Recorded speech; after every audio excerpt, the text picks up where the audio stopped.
provider. CFI, empower yourself. To walk the talk is to turn words into meaningful actions. And it's what we at 702 are committed to doing every day. We're also committed to following the rules set out by the Broadcasting Complaints Commission's Code of Conduct. To give you balanced programming, fair comment, and accurate news. But if we stumble along the way and you feel we're not living up to the code, let us know on comment@702.co.za. And if after that you're still not happy, you can direct your complaint in writing to the Broadcasting Complaints Commission, PO Box 412365, Craig Hall 2024. For more, visit bccsa.co.za.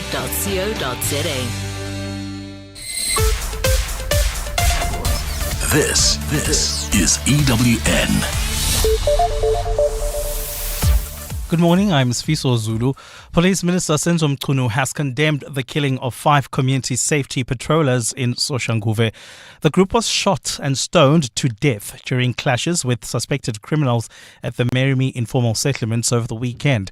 Gauteng Premier Banyazile Sufi has given officers 72 hours to find the perpetrators. The police minister says he's saddened by the attack. His spokesperson, Kamogelo Mokhotsi. These unarmed members of the community were committed against crime and improving the safety of their community. It was remarkable that they took a stand against crime, and it is the right thing to do.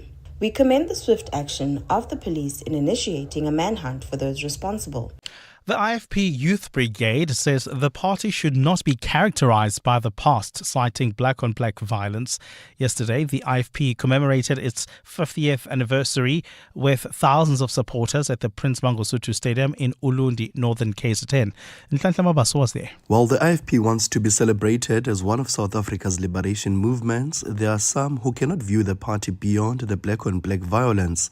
But the party's youth wing is against the stance. Secretary General Mlungisi Mabaso. So all those that have perceived us as a violent organization is because of the distortion of history in South Africa, and because we have never spoken about it, we have never set the record straight, and that's why people still believes that the IFP it's a violent organization. He maintains the party's principles advocate for non-violence.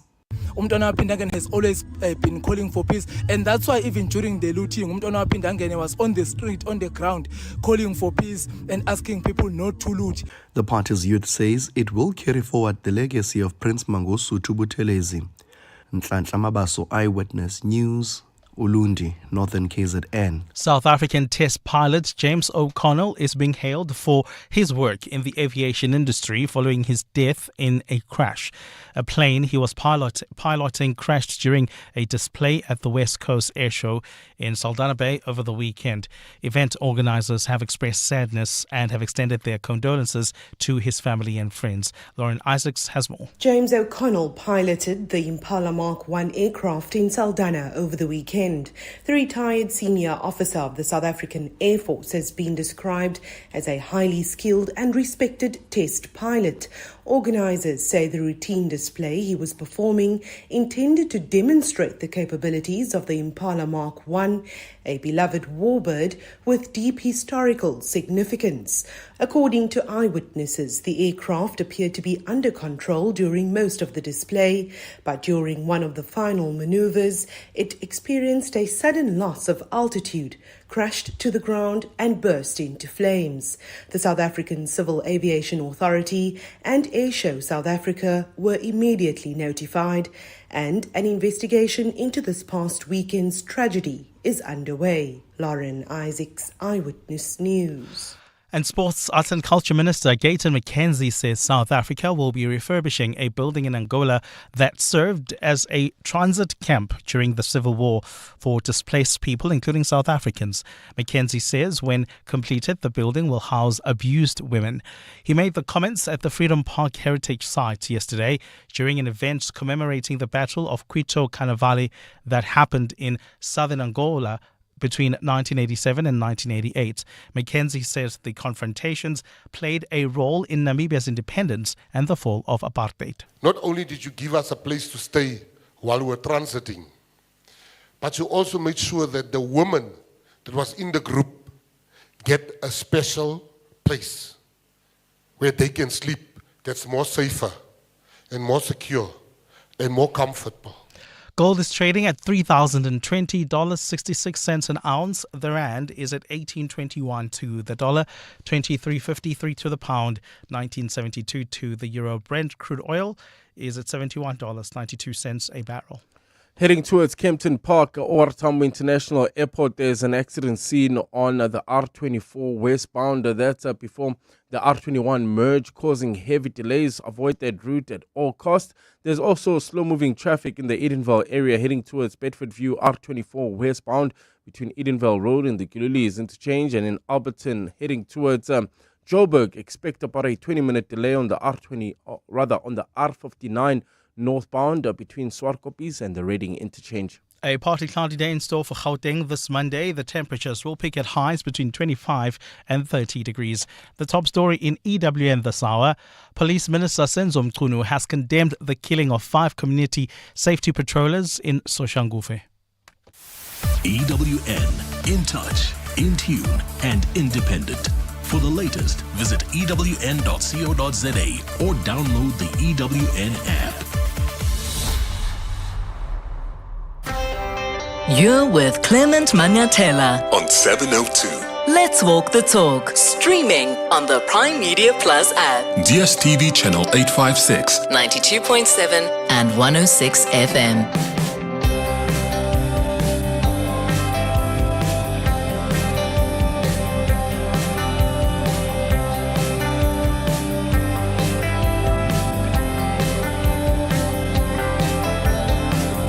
7 minutes after 10 o'clock. Dumelang, welcome to the second hour of the Clement Manyathela Show. Thank you for staying with us here on 702. It's campaign season for who will be the next ambassador to the United States.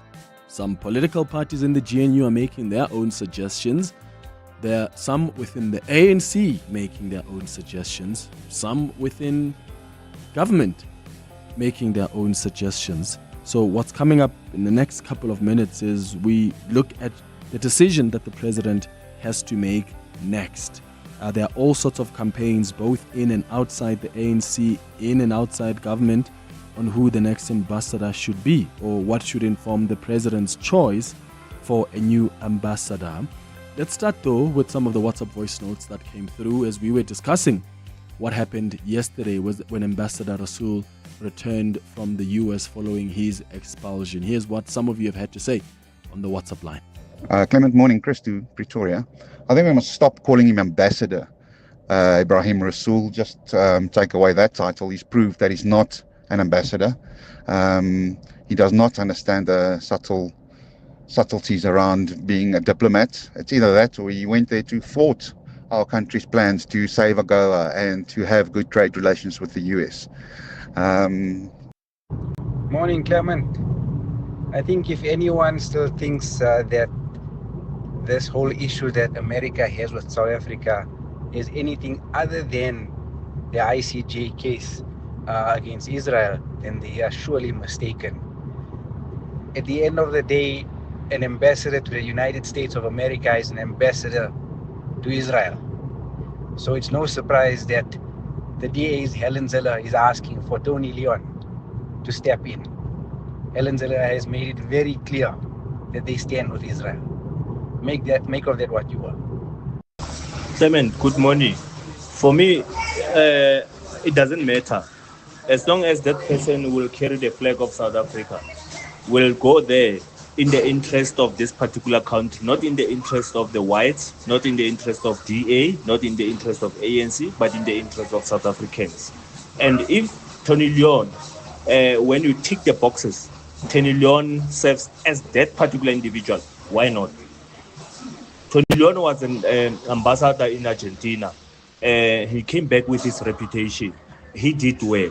Why not in USA? Yes, I take it. You're mentioning all those things, a former person who was working for him, and the coincidence that relates to Helen Zille supporting him. But at the end of the day, we're looking for someone who's more capable, someone who's going to take our interests to the US. Joseph Russell. Good morning, Clement. I'm sure that you are the least politically naive person that I know or listen to. And I think we all have to admit that any choice of an ambassador is going to be politically loaded in one way or another. So whether it's Tony Leon or someone who is more closely affiliated to one of the other political parties, it's never going to be a clean, unbiased selection. Kate from Randburg. Clement, I think Musmaimana will be a bad option. Trump will accuse him of being inspired by Barack Obama in the way he speaks. So I say no. I can see Trump saying with his hand gestures, hey? Yeah. Look, I agree with Kate that, any decision that's taken here is gonna be politically influenced. And of course, this is a political appointment, if you think about it. You have to think strategically about who is the next person you bring or you take to the US. I am just making you aware of the context. I'm not saying that, Tony Leon would maybe not be a good person. I'm saying, given the disagreements, there are two things here. One, given the disagreements in the GNU about even issues of foreign policy, between particularly the two biggest members of the GNU, the DA and the ANC, how does Tony Leon get to the US and represent the policy of the government? So if government is still continuing with this ICJ case, how do you expect Tony Leon to stand firm on that when they're in the US, when he's in the US, when the party he negotiated for to get into the GNU may have a different view? That's the first thing, right? How is he? How do you trust him to push for the values of the South African Constitution, which require for the injustices of the past to be redressed, when the party he negotiated to come into the GNU went to the US to meet with Trump's officials and came back and said, yeah, we're still against these race-based policies? So it gets complex. And the same way I can say about the ANC, because someone from the ANC may be appointed and you ask yourself, but how are they going to be neutral here? How are they not going to stay married to the idea of just seeing the US as some kind of an enemy? Hence, I'm saying maybe I'm more amenable to people who are suggesting maybe a neutral party here. The second context I've given you is, don't just look at things in isolation. Politics is about context. Helen Zille goes, meets with Trump's advisors last year, comes back. There's a guy who's campaigning so hard to be Trump's ambassador to South Africa, Pollack. He's the guy that gets our ambassador fired. He's the guy that's been doing interviews and has been saying he's against all the policies that want to redress the injustices of the past. That man gets our ambassador fired. That man used to be the speech writer for Tony Leon. That man is hoping that Donald Trump is going to appoint him ambassador. Now we hear from Helen Zille saying, oh, Tony Leon would actually be a great ambassador to the US. If this Pollack guy is so influential, even among Trump's circle, do you not think he's having conversations with President Trump and saying, hey, this is the man you must accept here. Anybody else that government gives you, reject? Is the US not going to have a say on who comes there? All this context is important so that when you make up your mind on what's going on, at least you know what's at play here. It reminds me of Roman Kabanak. Remember Roman Kabanak, who's the chief of staff for John Steenhuisen? And then it had turned out at some point he worked with Helen Zille on a podcast. All these things matter. People don't just pop up, guys. People don't just pop up as, oh, ambassador there, or oh, Roman Kabanak, chief of staff. There's always context somewhere. And it's our responsibility to look closely and not just take what politicians tell us. It's 14 minutes after 10. You're with Clement Manyathela. 702. All right, Snooki Zikalala is ANC veteran who is joining us now via Zoom, who's with the Veterans League. Is the Veterans League president. Thank you so much for making time for us, Mr. Zikalala. Good morning. Good morning, Clement, and good morning to your listeners. Yeah. Let me just It's a pleasure to be on your platform. Yeah. Let me get your thoughts first. Just as the Veterans League, what are your thoughts on the return of Ambassador Rasool and, of course, the process that's going to be unfolding next for the president to select the next ambassador? What do you think our approach also should be as we try to rebuild relations with the U.S.?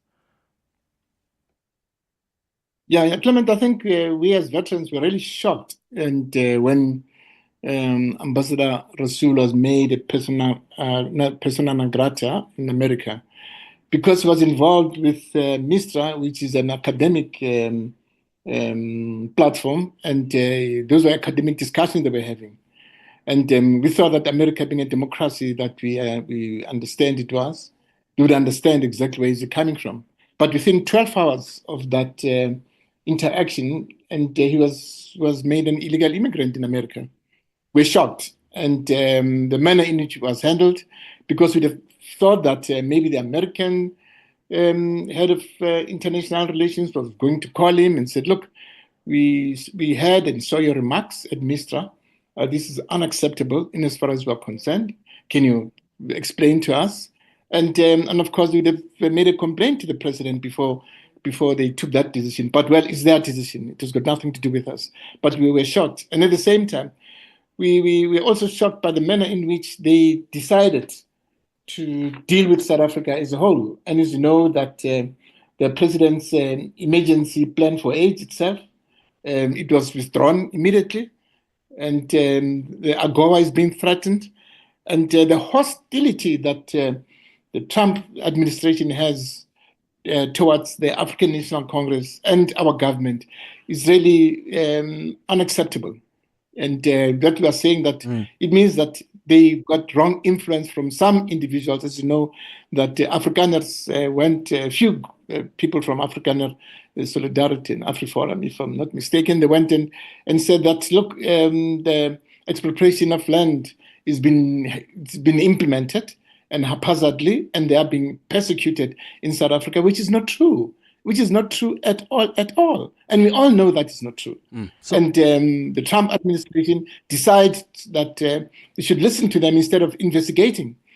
But this is contrary to the Americans who are here, who are very progressive, because they've been here for years. And some of them that we have interacted with, they said, look, we have never heard or seen Afrikaners being persecuted in South Africa. Yeah. We have never seen land expropriation against Afrikaners at all. And so I think the decency of it, I think the Trump administration should have consulted with the residents of America who are here, and of course made a thorough research. They do have institute that can do that with them within 10 minutes. They'll tell them exactly what's the state of affairs in South Africa. What are your reflections, though, on the posture the ANC has taken towards the U.S.? Because the U.S. has always seen you as the ANC as being antagonistic, as being anti the United States of America. I mean, you haven't really been that friendly to the U.S. as the ANC. I think from a government point of view, there's always been just that level-headedness of we are operating at a diplomatic level here. You know, we have to be measured on what we say, what we do. But as the ANC, I mean, the statements I remember that you guys have issued on America have always been hostile. So isn't America giving you a taste of your own medicine?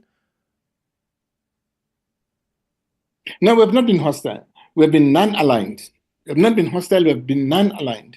And we've made sure that we won't be told by Americans how to determine our policies and how to implement them. Currently, as you know, that we are being punished for pursuing our self-determination at home, and of course expressing solidarity with the Palestinian people. We have been punished because of that.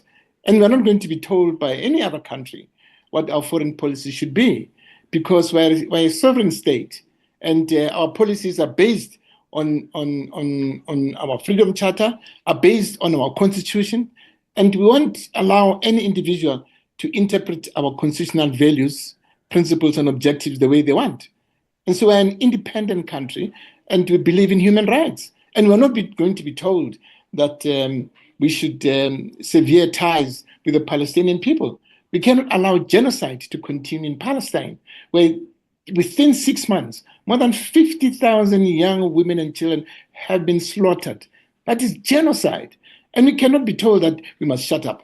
We can't afford that. We have been under oppression for almost 300 years, under the apartheid oppression, and we fought for that. We fought for survival. We fought to liberate our country. We fought to have a constitutional democracy. All South Africans did that. And so what we are saying is that it's not going to be easy for us to be bullied, and we won't allow that to happen. Yeah. But we do have good relations with American people, and we do accept and agree that there are 600 companies that are here and which are creating more than 200,000 jobs, which is good for us. But it's unacceptable that they think that they can bully us, and we should compromise on our values. Yeah, Mr. Zikalala, I do think that, at a government level, you're right. The good relations have been there, even, albeit some challenges here and there. But I think as the ANC now, I'm separating ANC from government. As the ANC, your relationship with the US hasn't been hunky-dory. I've done a lot of stories about what the ANC has said during their briefings, when they even sometimes reflect on, even at your conferences, you reflect on the role of the US in geopolitics. You've always been harsh on the US, and I'm not suggesting that you are wrong in your analysis or assessment. I'm just saying, as the ANC, the posture has been harsh towards the US, and it's okay. But you must own it as the ANC and say, yes, we've criticized them because they've gone and done this and this in other countries, or they've tried to put pressure unnecessarily and unfairly on other countries just because they've got the money to do so. Because, in fact, when you have a country that you have good relations with as a political party, you often even go on visits. I mean, the ANC has gone to Russia before. The ANC has gone to, was it the UAE or Iran? So you do meet sometimes with other countries or parties from other countries, because you can even operate and get along at that level. What I'm interested in, though, now is what happens next? Because you've indicated before that, and I saw this in the Sunday newspapers, that you believe that it would be naive to rebuild relations with the US. What do you mean by that? Are you suggesting we just give up? No. We don't give up.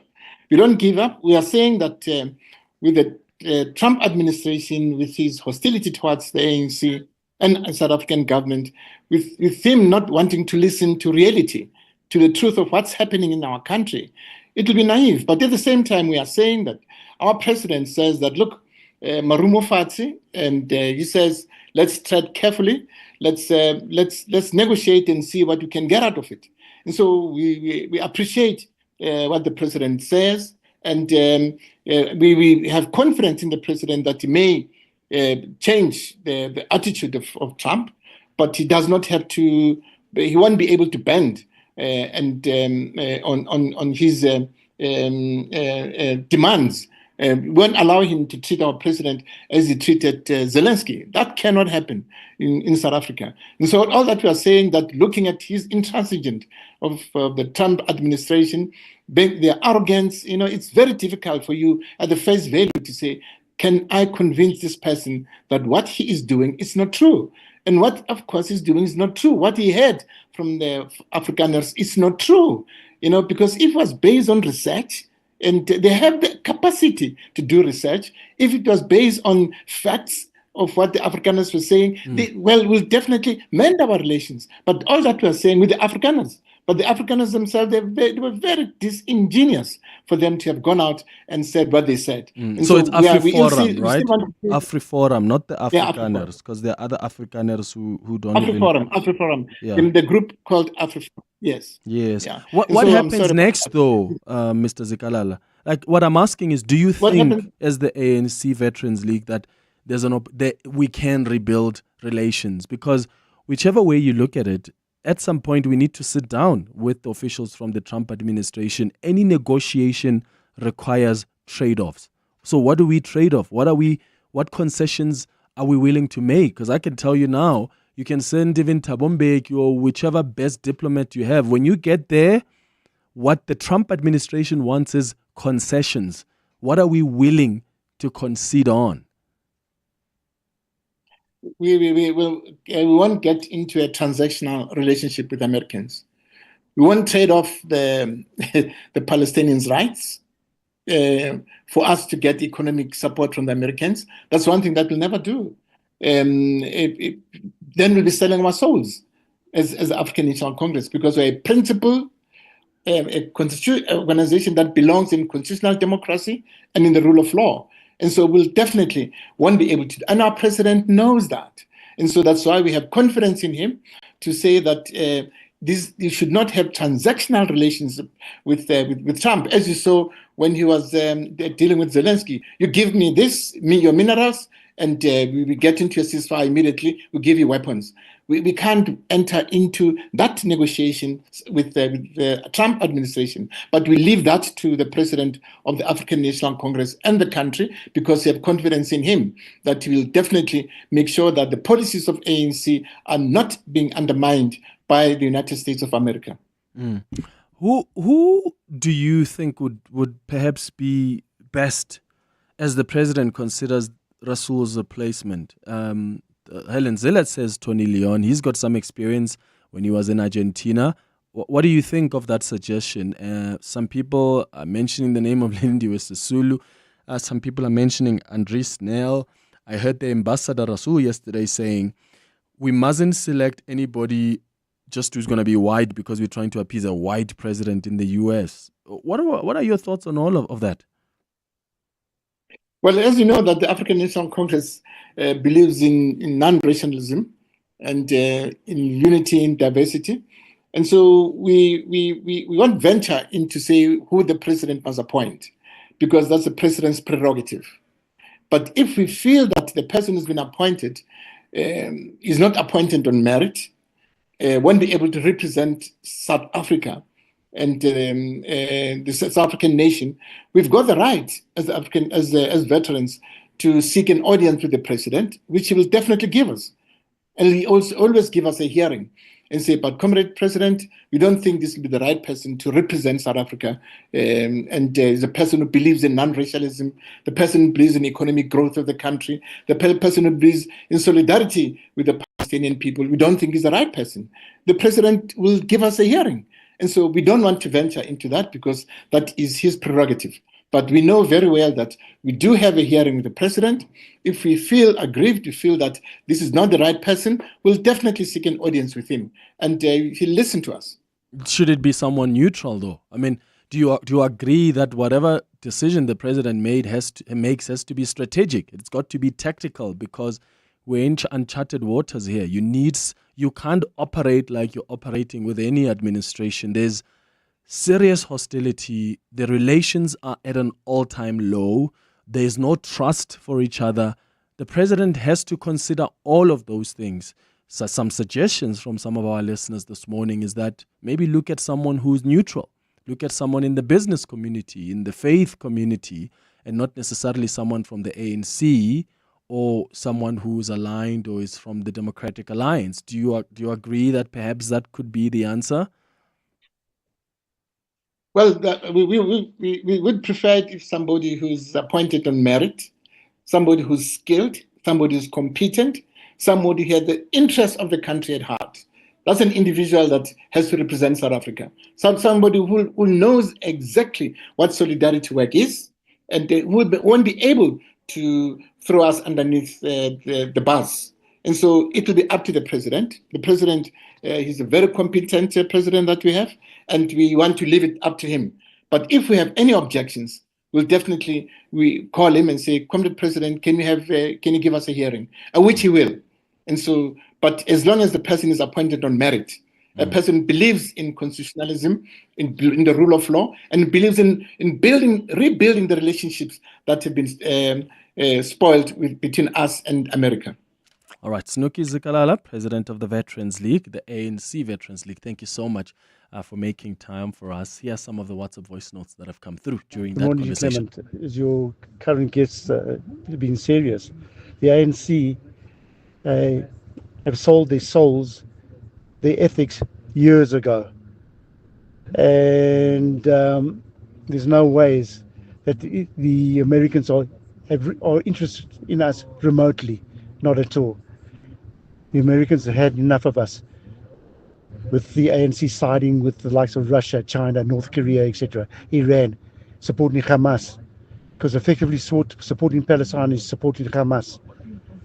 So please, man, there's no ethics, there's no morals whatsoever with the ANC. So it's a joke for what he said. Jeffrey, Sandra. Hello, Clement. I really suggest that we send Lindiwe Mazibuko as our new ambassador to the US. Tony Leon has been, and we need new blood, intelligent, wise, competent, sensitive, dedicated, and I think Lindiwe Mazibuko will do the work. She's the right lady to be sent to the US. Musalla Rodipot. Oh yeah, but then they're gonna Google whatever opinion pieces she's written before, Lindiwe Mazibuko, in the past, and then if she's ever criticized Donald Trump, what if that is part of the barrier? Because clearly the US doesn't want anybody who is critical or thinks on their own and can make their own assessment of where things are, what things are looking like, and criticize who they want to criticize. So that may be a barrier too. I don't know. But I'm leaning more and more towards this idea of someone neutral. The president has done it before with bringing in people who may not be card-carrying members of the ANC or who may be coming from, even other parties, but he brings them because he thinks strategically they will work. And this is another opportunity for him to demonstrate that level of leadership. Who does he pick? It's 10:31. Let's get the latest in Eyewitness News headlines. Fiso, hi. Thanks, Clement. Good morning. Police Minister Senzo Mchunu has condemned the killing of 5 community safety patrollers in Soshanguve. The group was shot and stoned to death during clashes with suspected criminals at the Merimi informal settlements over the weekend. Gauteng Premier Panyaza Lesufi has given officers 72 hours to find the perpetrators.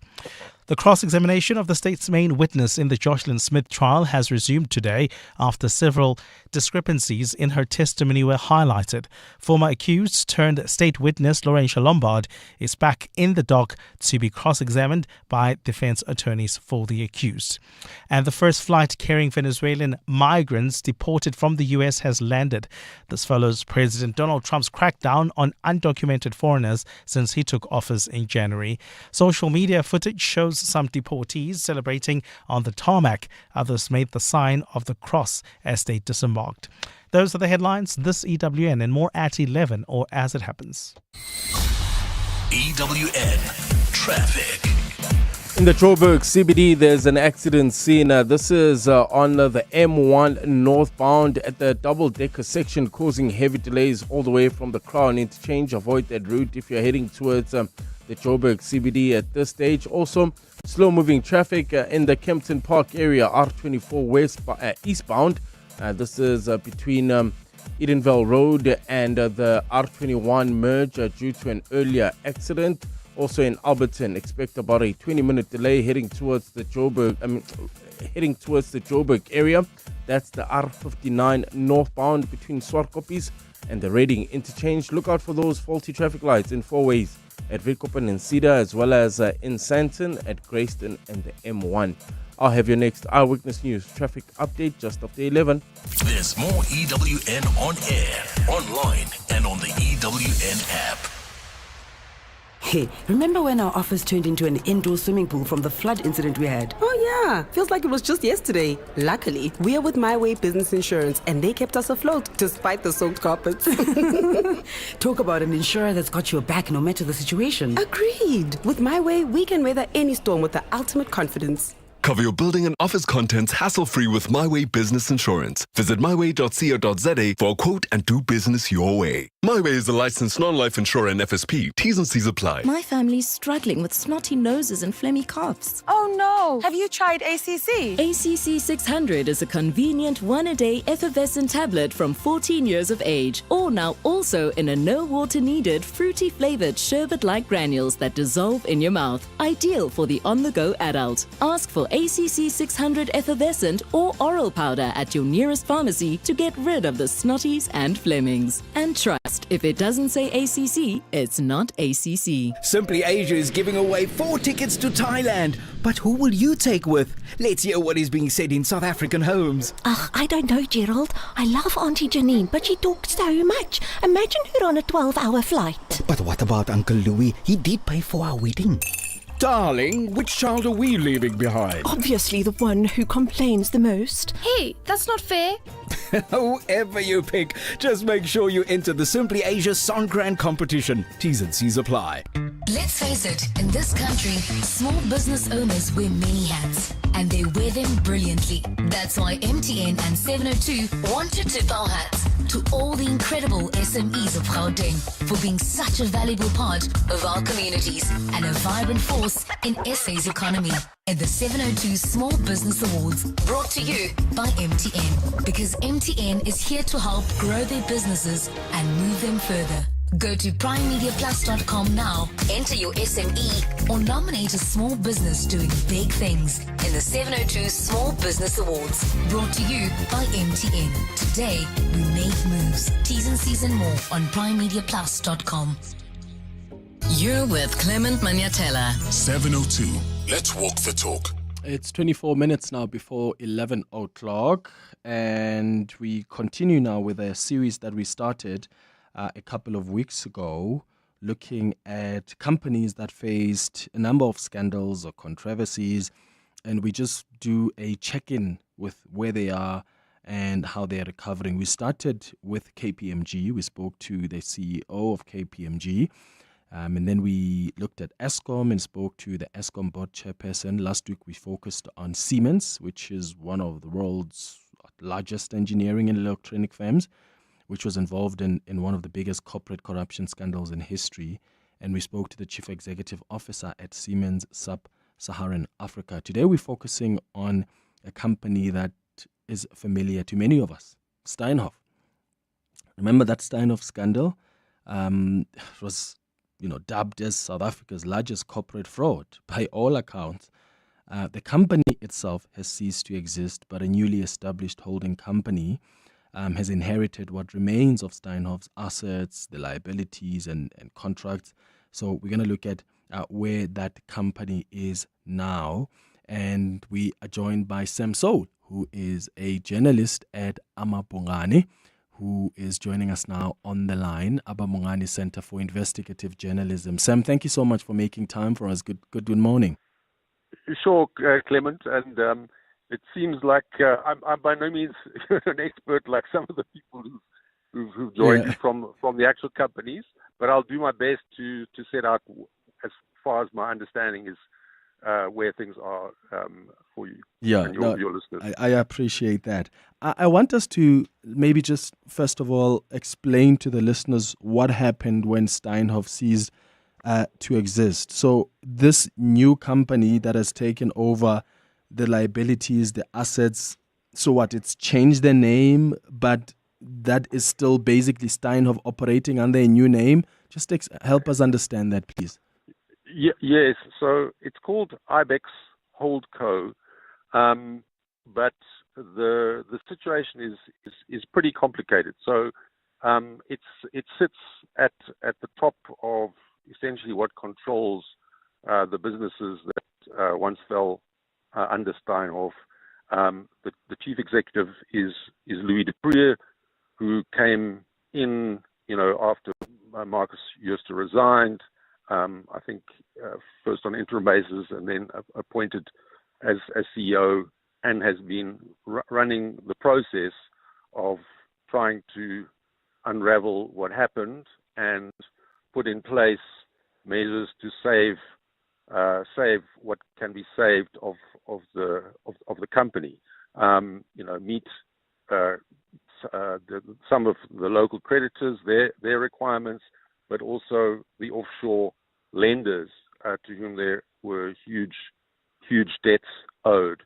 The situation has become slightly more complicated because I think, as I understand it, during COVID, some of the projections of what they could work through kind of made the company situation a bit worse. And so they went through what seems to be a kind of expedited business rescue process in Holland, and kind of restructured, or at least it's in the process of restructuring the actual ownership of what's left.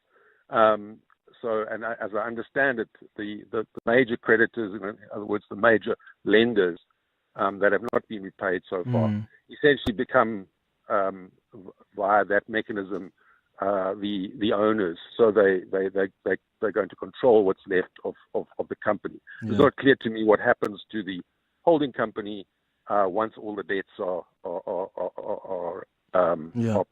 paid. But I think the intention is to preserve the underlying businesses that are still viable. Yeah, that's so interesting. What is the company's current valuation? Do we know? And I mean, I keep on wondering, is it even worth saving if there are all these liabilities, if there are all these debts that still need to be paid?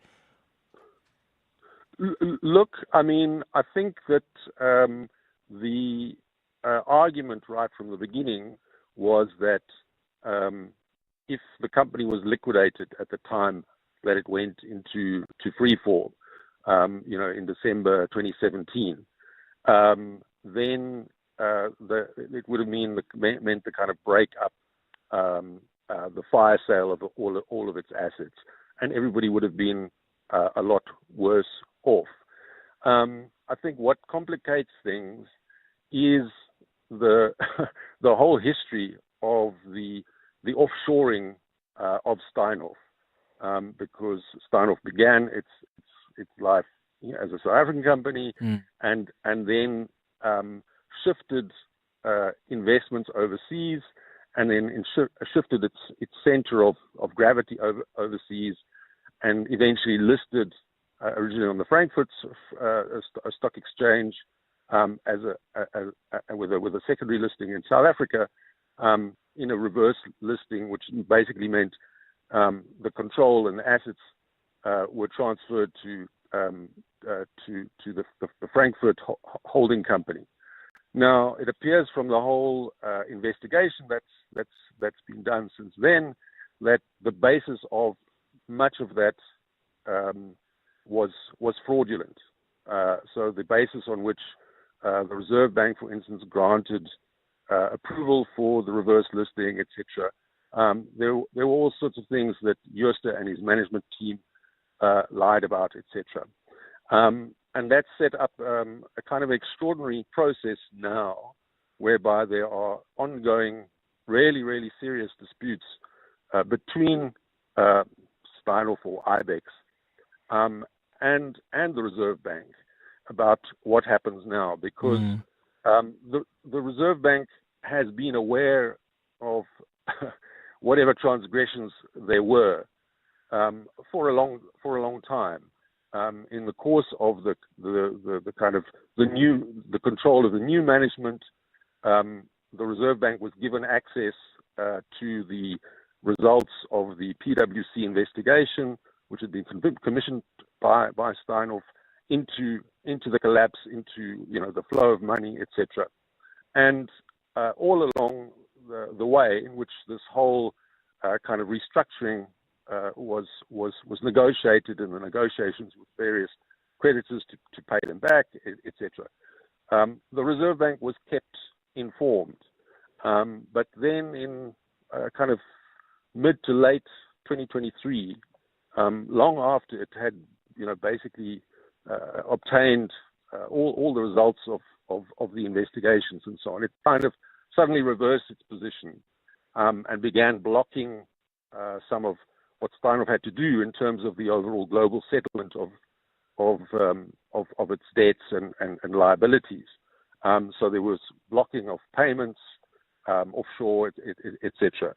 And so that process is, we're still in the middle of a fight around that process. Just from my initial reading, the Reserve Bank has behaved quite oddly, shall we say.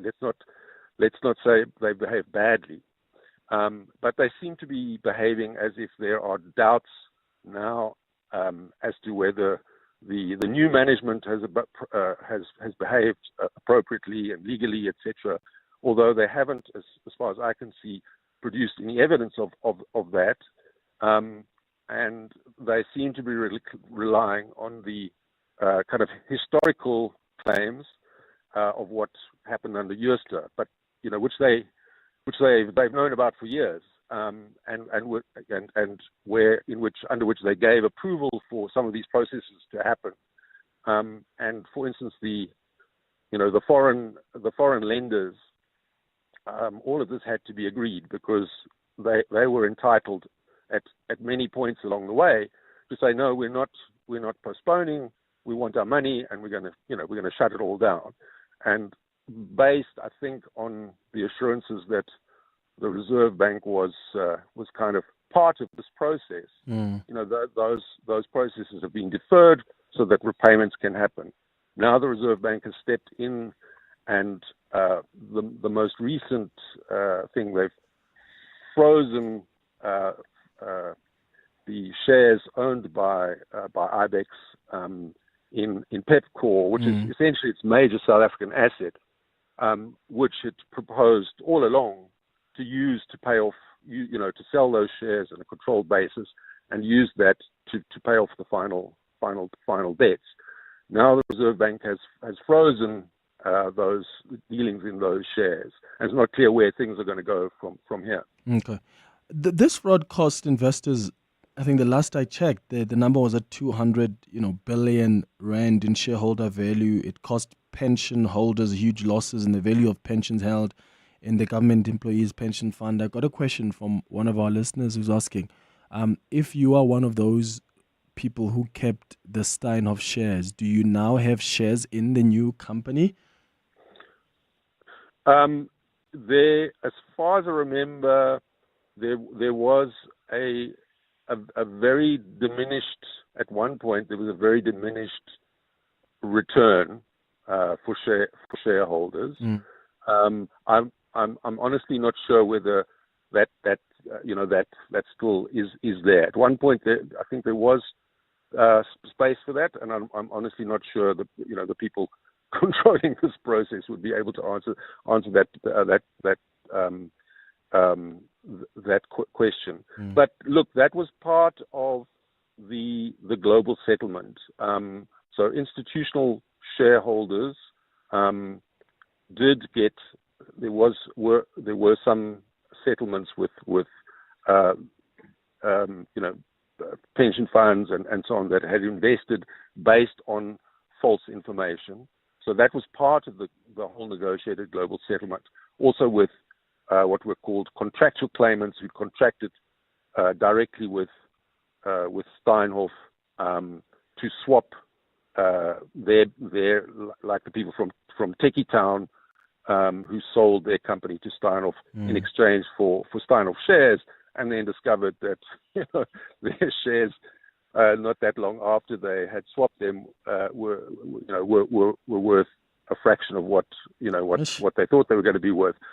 So there were settlements reached with those two categories of people, and I think that includes the PIC and so on. But it was by no means everybody got a number of like cents in the rand kind of thing. It was no means full restitution. Yeah, got it.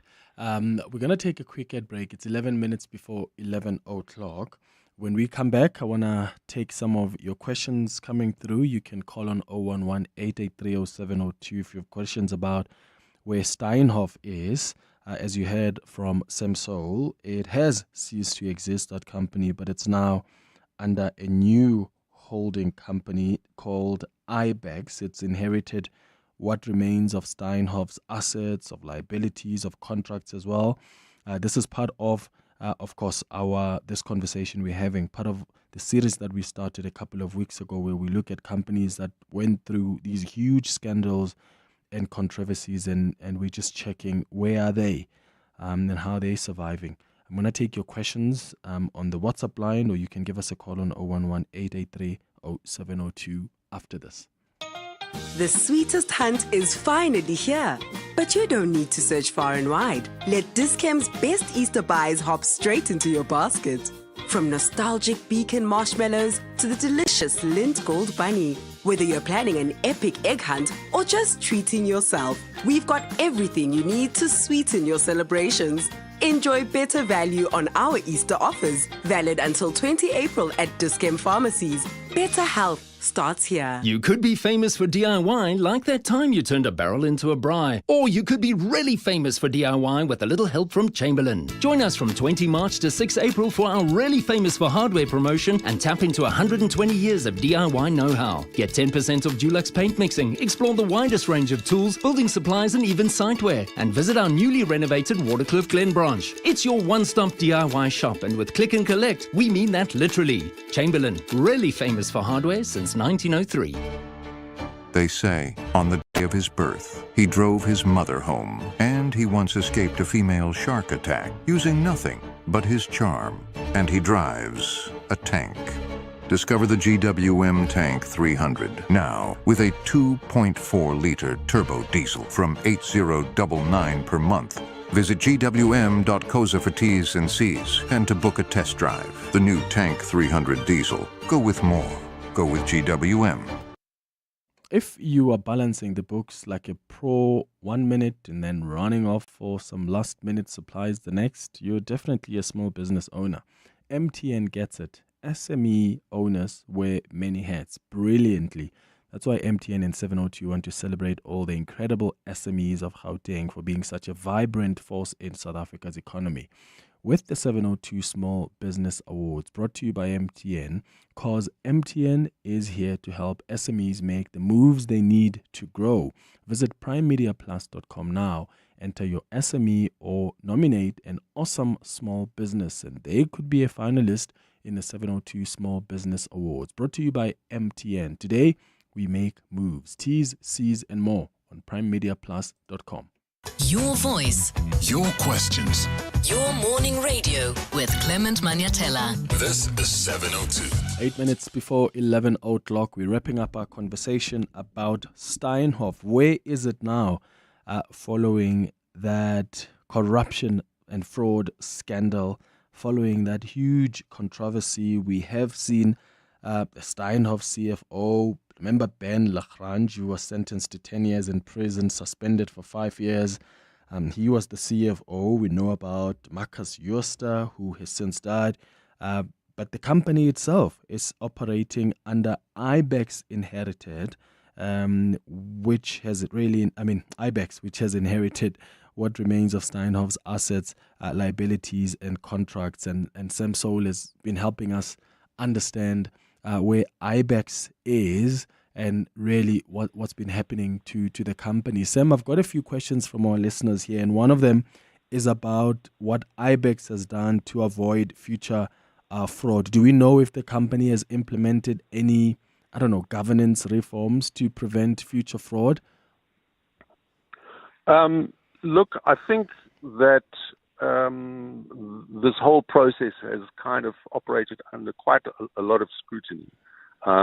Firstly, from the Reserve Bank, which initiated an investigation driven by a private law firm that they contracted. And in some of the litigation between IBEX and the Reserve Bank, you can see, that they have, asked a lot of questions about what went on and what is going on. And so also the the board was restructured. There are people, I think, from the creditor groupings who have representation on the board, to make sure that they essentially they get their money out. So I think there definitely has been an effort. The PwC report or investigation, which was kind of the initial internal in-house investigation, Steinhoff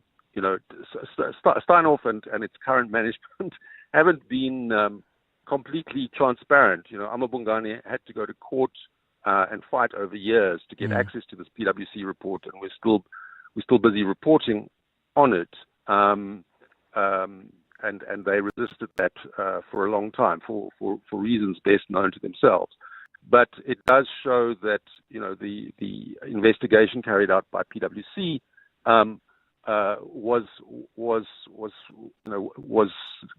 quite a deep dive to understand what had happened and the various kind of really insanely complicated and devious transactions that had been carried out, because essentially what you see was that Jooste created a bit of a pyramid scheme where he used Steinhoff assets secretly to fund supposed third parties to create essentially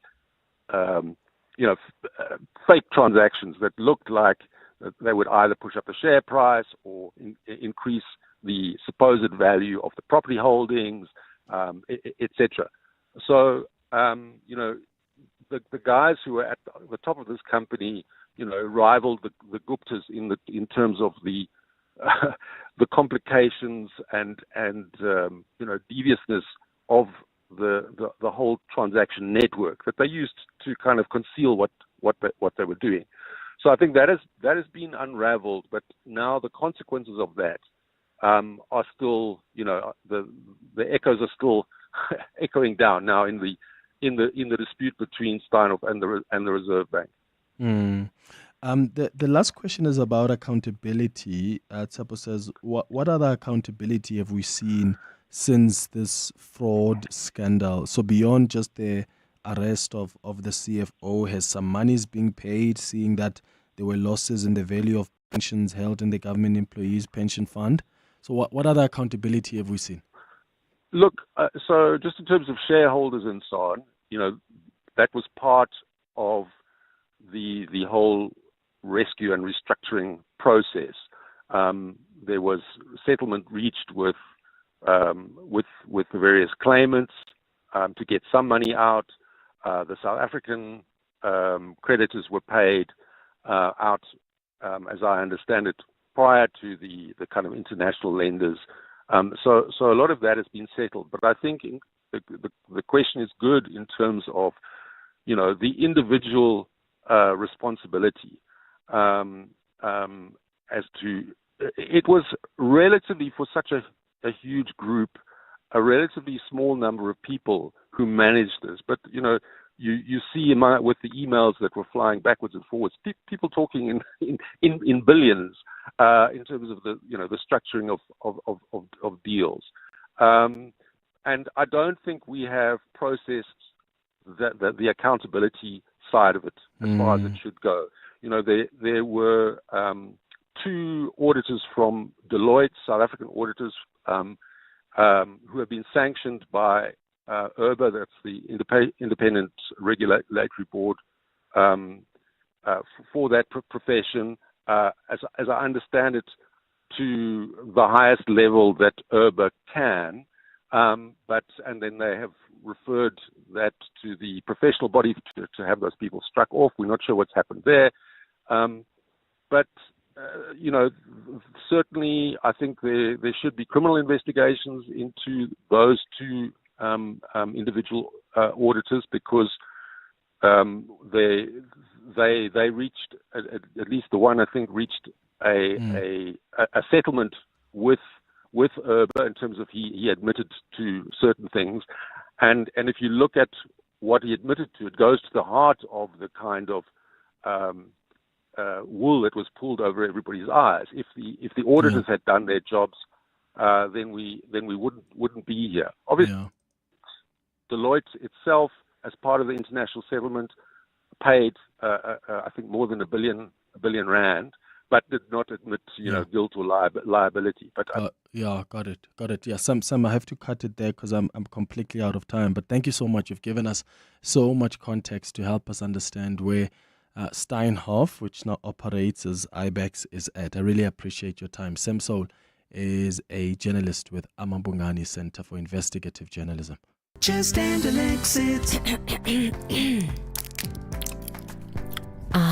When I need on-the-go relief from a painful sore throat, I use Andalex C lozenges. It kills viruses and bacteria, reduces inflammation, and gives my mouth a burst of fresh flavor. Andalex, SA's #1 choice for a sore mouth and throat. Andalex C lozenges are available at all leading pharmacies and supermarkets. Just handle exit.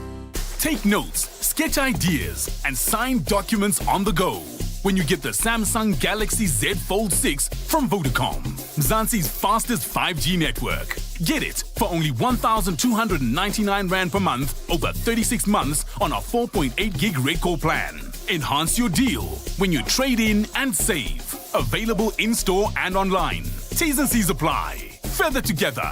Vodacom.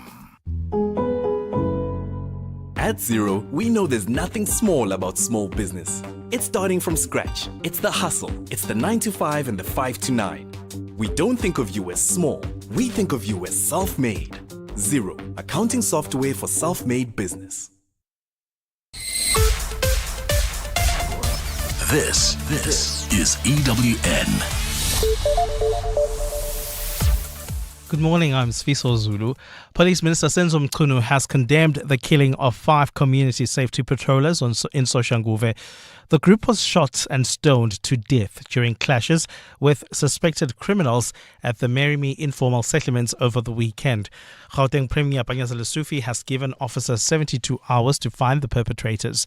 The police minister says he's saddened by the attack. His spokesperson, Kamukhelo Mokhosi. These unarmed members of the community were committed against crime and improving the safety of their community. It was remarkable that they took a stand against crime, and it is the right thing to do.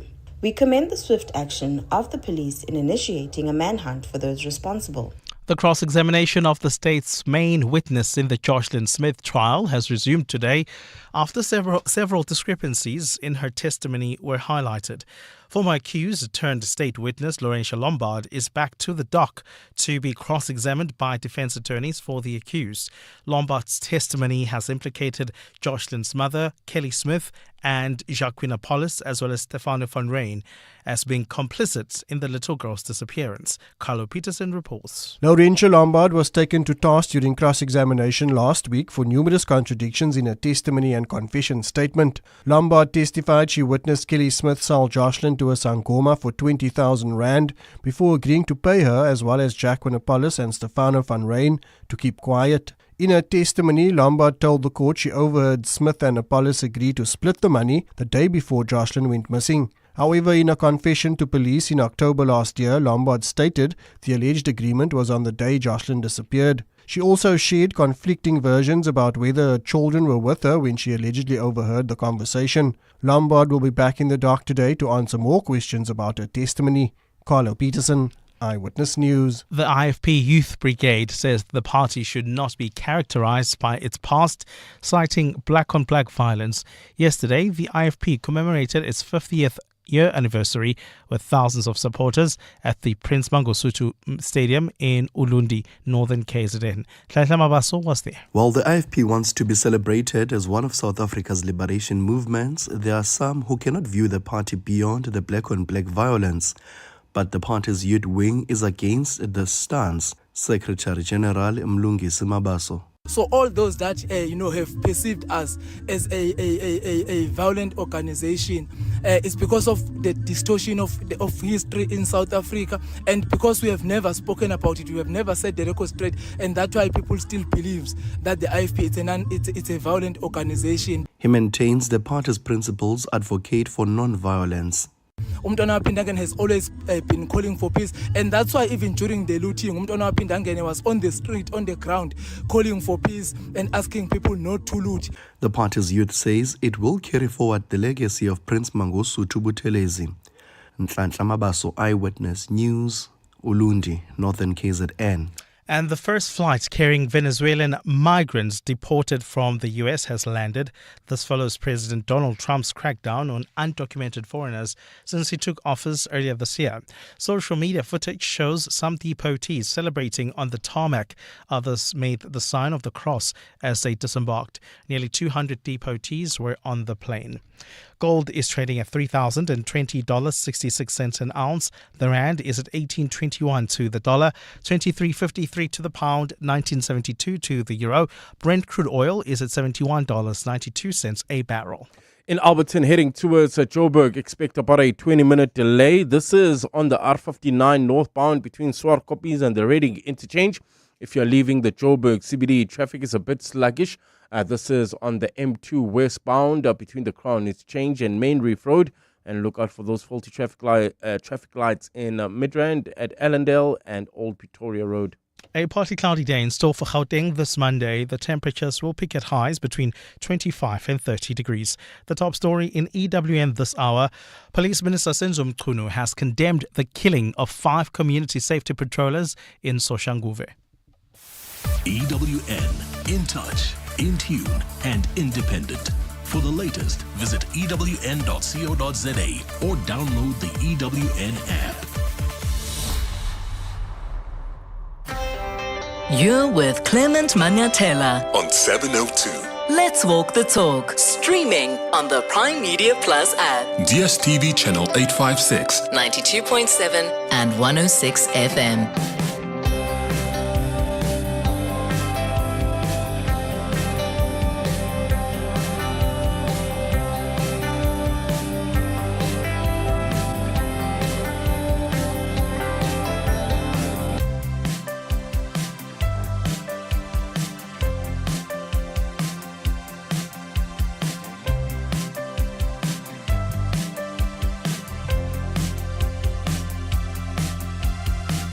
Seven minutes after 11 o'clock. Dumelang, welcome to the third and final hour of the Clement Manyathela Show. Thank you for staying with us here on 702. Time now for our Family Matters feature. 702.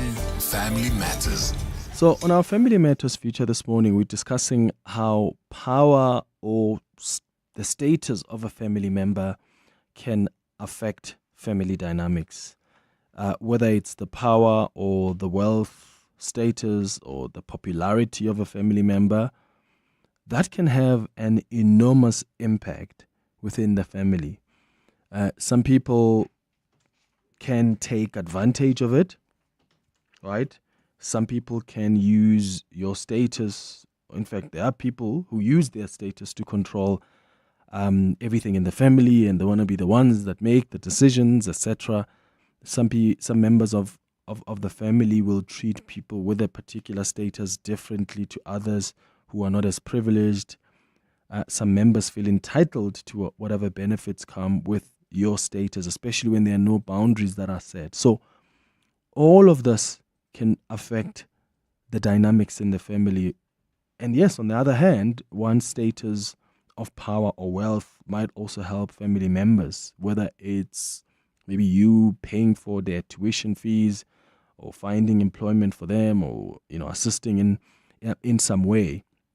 I want to hear from you, though. I want you to share your experiences with us about what is happening in your own family. Do you have someone with a particular status in the family? Maybe you are more privileged than others in your family. Maybe you know someone who holds a particular position in society. Maybe they're a pastor. Maybe they're an imam. I don't know. Or maybe someone who is known. How is that affecting family dynamics at home? how has that status in society impacted on the family dynamics? I want you to share your experiences with us on 011 883 0702. You can send us your WhatsApps as well on 072 702 1702. Kagiso Malepe is a leadership and life coach joining us in studio. Thank you so much for making time, Kagiso. Welcome. Thank you. So let's start maybe with just how awkward things get. And I don't know what your observation is within family dynamics when someone is like popular, or they hold a particular position in society, or they are respected as a pastor or as a traditional healer, or maybe someone is more privileged in a family. It's almost like they take on a particular power that's given to them to decide on everything, or everybody must consult with them first, even though sometimes they can be the youngest. What's been your observation about how this power or status can affect the family dynamics? Look, thank you so much, Clement. I think in most families, once the person is in power, family members obviously look up to that person. And more often, some end up feeling threatened, or they feel like, this person is more like our covering. Most decisions must be made by that person. And even if you yourself, the influential one outside, you don't want to decide, they'll still call you to say, come, there is this decision, there is this meeting that you need to be there, And I guess it's how our people are. And the most important thing is that a person of influence must also show respect to the family, that I view your concerns. I value your concerns and I value your views. Yeah. That's so fascinating. I like what you say, that sometimes some people feel threatened, or sometimes you are the one with influence and there's a responsibility maybe on your side. So what do you say to people who hold that level of influence, practically speaking? So if in a family there's a decision that's about to be made, and they constantly go to this person, and maybe they're younger, and maybe the older brother or older sister is not as privileged as this younger one who's, let's say, they're wealthy, should they refuse to make that decision and say, but I'm younger, go to the older brother?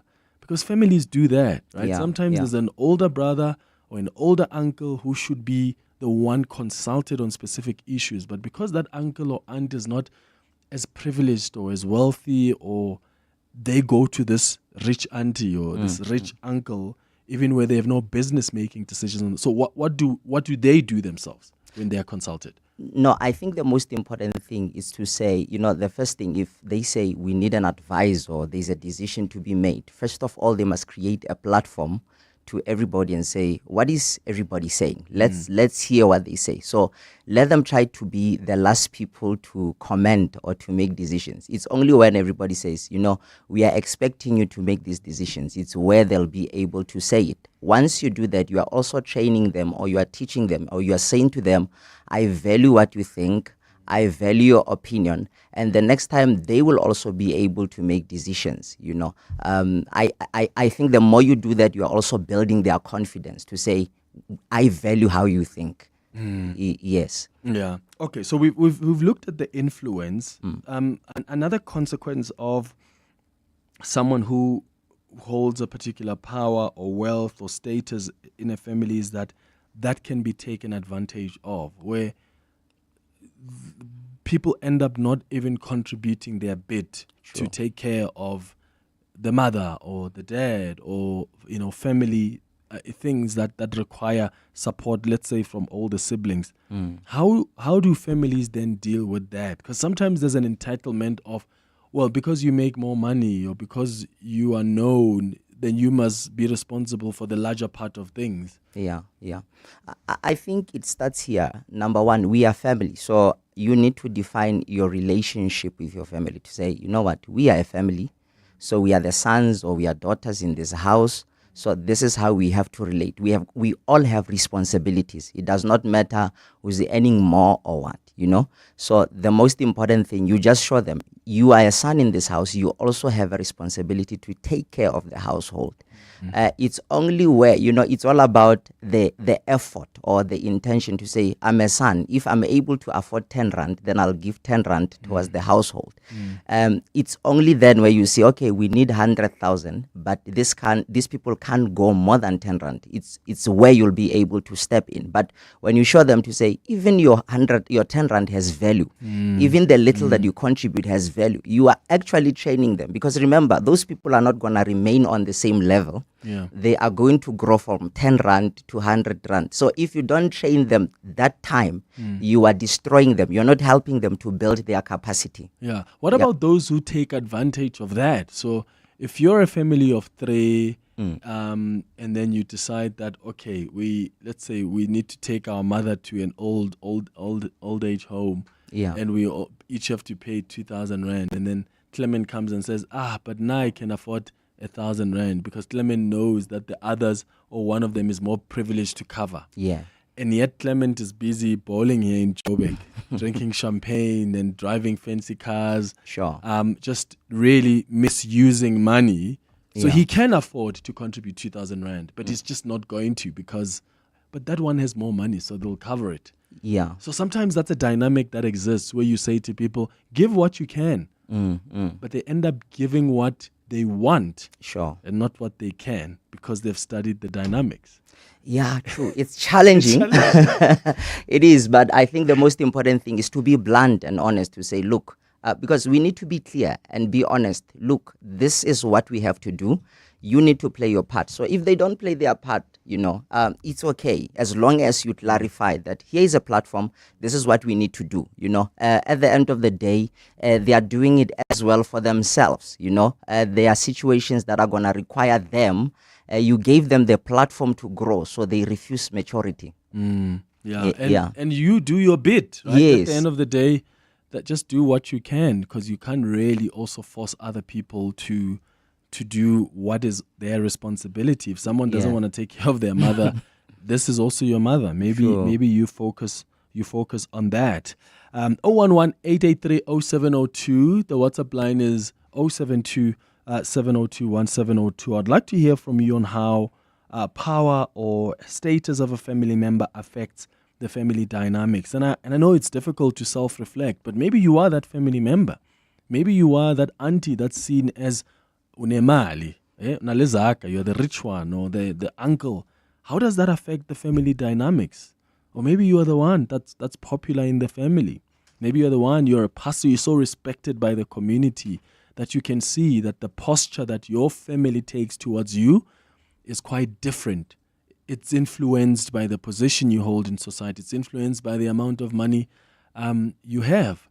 And another thing, before we go to calls and voice notes, Kagiso, is that, sometimes you've got parents who will, when they need something to be done, they also perpetuate this thing of treating people differently. So they go to Kagiso because they think Kagiso somehow makes more money. Yeah. Right? And they say, hey, Kagiso, we need to renovate the house. But they don't come to Clement, who may also contribute in renovating the home, because the parents as well just think, but when you live here, or you don't have kids, or you drive this fancy car, Clement has kids, or doesn't even drive a fancy car, so you must be the one with money, therefore we are placing this responsibility on you. Yeah. So I would argue that parents themselves also need to be cautious of when they are distributing, if, for lack of a better word, responsibilities. Just be aware of what you perpetuate as well. True.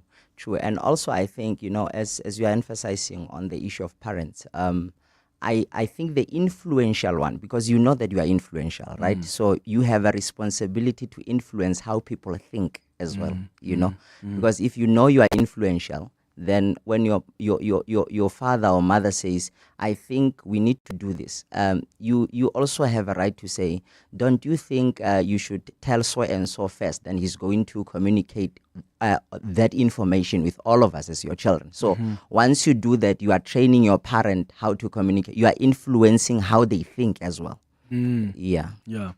All right, let's hear from some of you now on 011-883-0702. You can send WhatsApps on 072-702-1702. We are talking about how power or status, could be wealth status or popularity of a family member, can end up affecting family dynamics, right? That power or wealth status or popularity can have an enormous impact within the family. Some people take advantage of it, right? Some of you use it to control everything because you are the one that's contributing 80% to this wedding or the funeral. You want to be the one that takes 80% of the decisions because you think the money you have or the status you have somehow opens that door for you. How do you manage that if you are the person like that in your own family? Let's start with your WhatsApp. Hi, Clement. I won't specifically say it's my family, but I come from a village, and I think most Black or African cultures are similar, where there's a funeral, where there's a wedding, whatever function a specific family is hosting, the people in the community go and help out, right? You can see, as a person that's gone to help out, you can see who's the rich aunt or uncle. They're the ones that have a say. They're the ones that will be asked. It doesn't matter if Clement is the rich uncle that stays in Joburg and doesn't have relationships with the people in the community.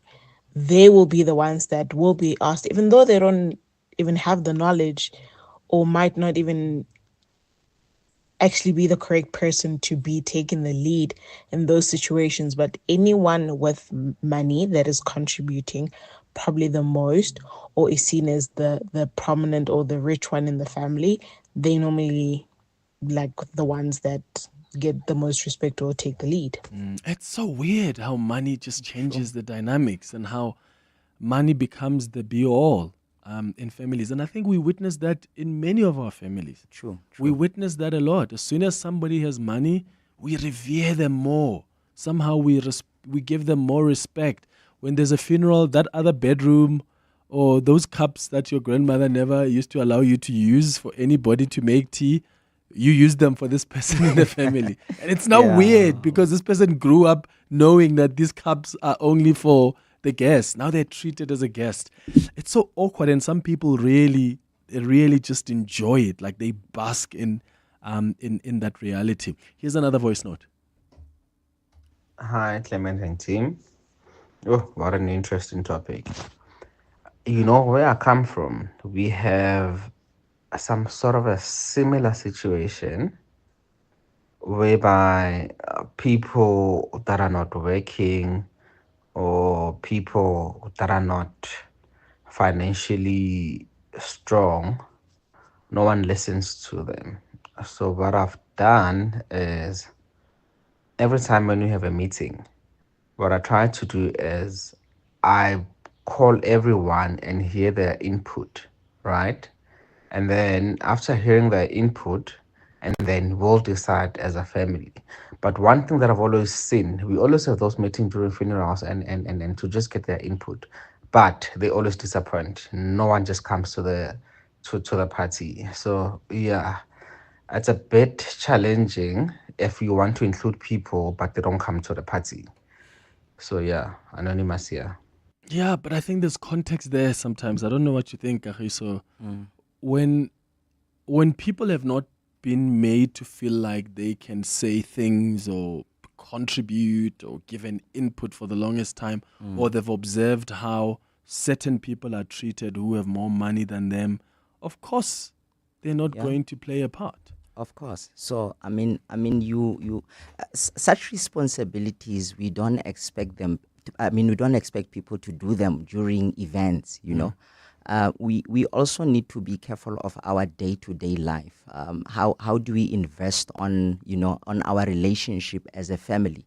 During casual talks, do you even listen to someone's view? Because once you can build that relationship from there, even during serious events, it's very easy for the person to communicate. So we need to create more platforms to talk, which is very important. Yeah. Let's go to, is it Mike on us in Johannesburg? Good morning. Hi, good morning, Clement. Sure. Good morning, Cariso, as well. Mm. So I just wanted to share my own personal story as well. Mm. And I want to agree with you on the issue of the parents, really, how they associate with the kids from the beginning, how they grow you up.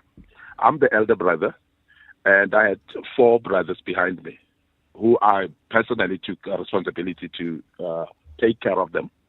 And I think because of I took care of them, and our mother has actually coached us in the sense of how we relate and how we should help each other, even from the beginning. It actually took no sweat for them after they succeeded as well, when I've empowered them to go to school, finish, start working, and so on. They started contributing and playing their part. I personally agree with also when Kariso say it depends on how you relate, because you should actually be speaking more frequently about issues beside only the money issues. So how you relate then becomes very, very important. And I've seen that actually in my own personal life.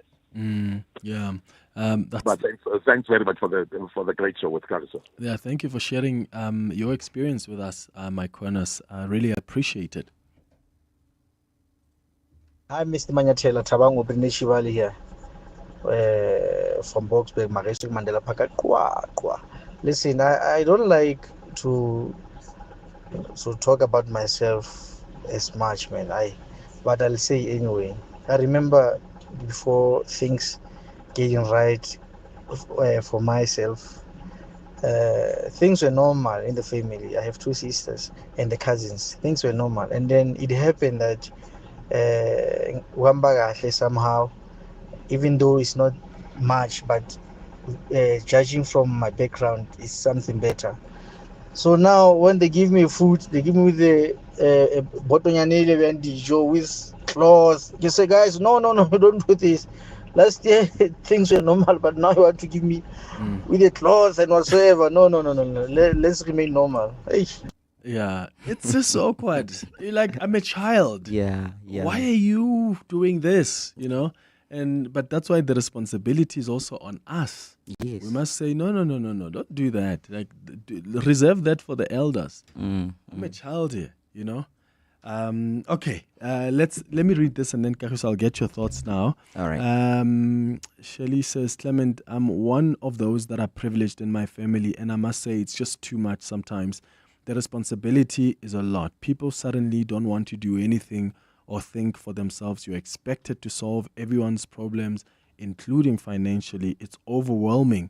They can't even make simple decisions. They always wait for you to come and take decisions and pay for everything. When you don't want to partake, they get angry or hostile towards you. That's a message there. Thank you for that experience. That's so hectic. Here's a question that's come through, Kagiso, about those who want to control everything. How do you manage those? There's someone who says they do have an older sister who is more privileged, and the older sister wants to control everything, including how they must get married, who they must be with. And once they disagree with the older sister, and then the older sister just simply doesn't want to support them. So she's now using her financial might to control decisions people make, including who do you get to, where must your wedding be? Because she's going to contribute. And if you disagree with her, then it's tough for you. Sure. I think that's a very interesting question because, look, I think the most important thing that each and every person should do, I always encourage people to develop themselves.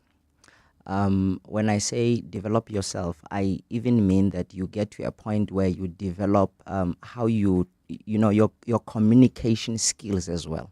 So at some point they need to be clear with the sister to say, we don't like 1, 2, 3, 4. We appreciate the help. However, allow us to be us. I always say to people, when you are born looking like your parents, but you will die looking like your decisions. So allow us to make our own decisions. But one thing that they need to do is to fight to make sure they develop themselves. The most important thing that one can do is to look inside you and see what you can do. Check your strengths. Check something that you can do that will help you to stand for yourself. Because, as much as we have got influential people in our families, we also need to get to a point where we allow them to influence us to a direction of us standing for ourselves. So that's one thing I need to clarify. Yeah, that's so important. And sitting down with the sister and saying, we do appreciate your support, Yes. but Yeah. we are our own individuals. True, we true. want to make our own choices. I mean, it's so sad in some cases that even, kids, because they've got the resources, they want to dictate to their mothers or fathers what to do. It's sad. Like if you don't get along maybe with your brother or with your sister, but your mother has a relationship with them, some of them, it ticks them the wrong way because like, why are you talking to this person because I don't talk to them? And you think you've got, the authority to say that just because you've got money or because you take care of your dad or your mom or whatever the case is. It's just wrong. Paul, you are in Midrand. Good morning. What are your thoughts?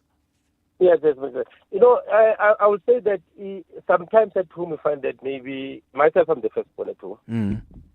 And obviously then my duty was to make sure that I take care of my siblings which are coming after me. And when you arrive, obviously they'll treat you like somebody whom is important among them. I want to give an example there where my parents are late. And when we had to buy a tombstone for my father. Yeah. Even during the funeral of my mom, because my mom passed away before. I made it a point that whenever we have something like where we have a ceremony, we're going to contribute. As the elders, even if you have everything, you are not supposed to come and say, I dictate this is what it's going to do, this is what it's supposed to do. Yeah. You have to create a space for everyone in the family to feel that they are important. Let them be part of everything which is happening, so as they must have much of a say. I remember even when I was running the funeral program, I asked them to make sure that they feel like they make decisions. And you must be part of those decisions. Don't dictate to them.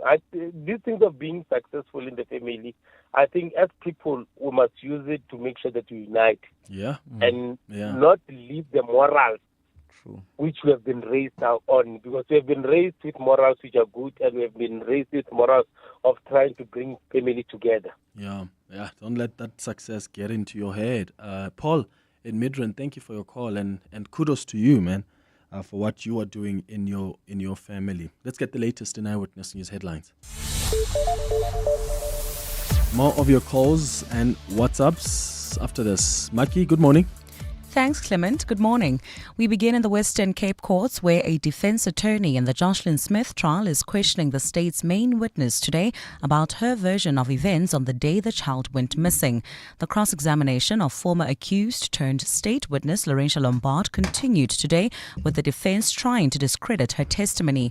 Lombard has implicated Jocelyn's mother, Kelly Smith, Jaquina Polis and Stefano van Ryn for being complicit in Smith's alleged plan to sell the little girl. 2 ambulance crews have come under attack in Cape Town in separate incidents reported in Mfuleni and West Bank over the weekend.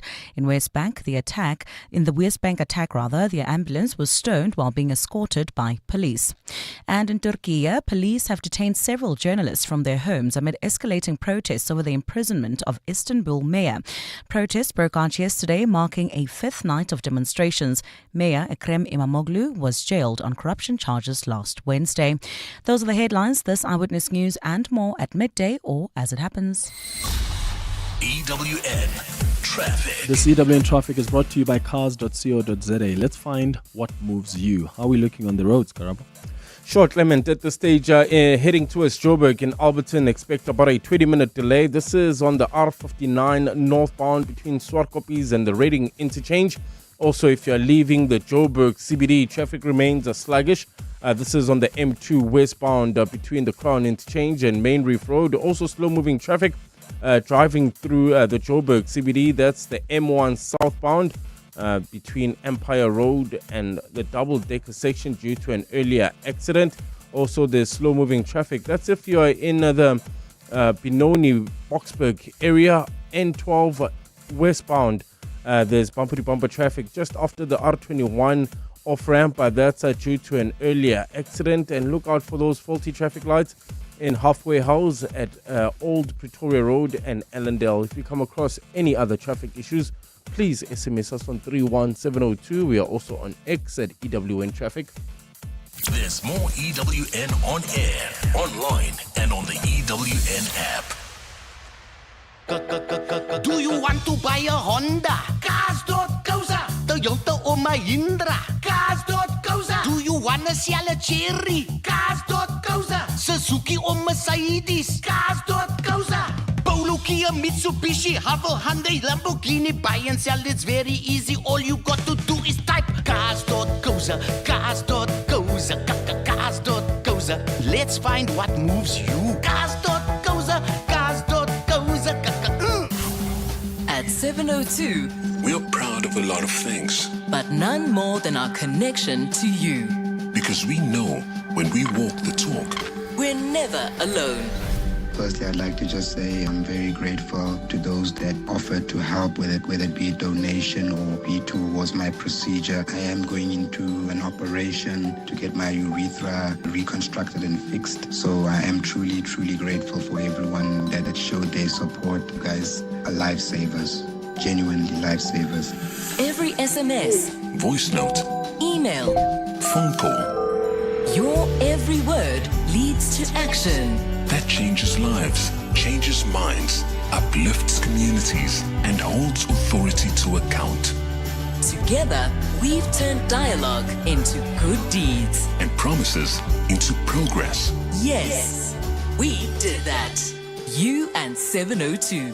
So, stay tuned. Because if this is how far we've come, imagine how much further we can go. When we stick together.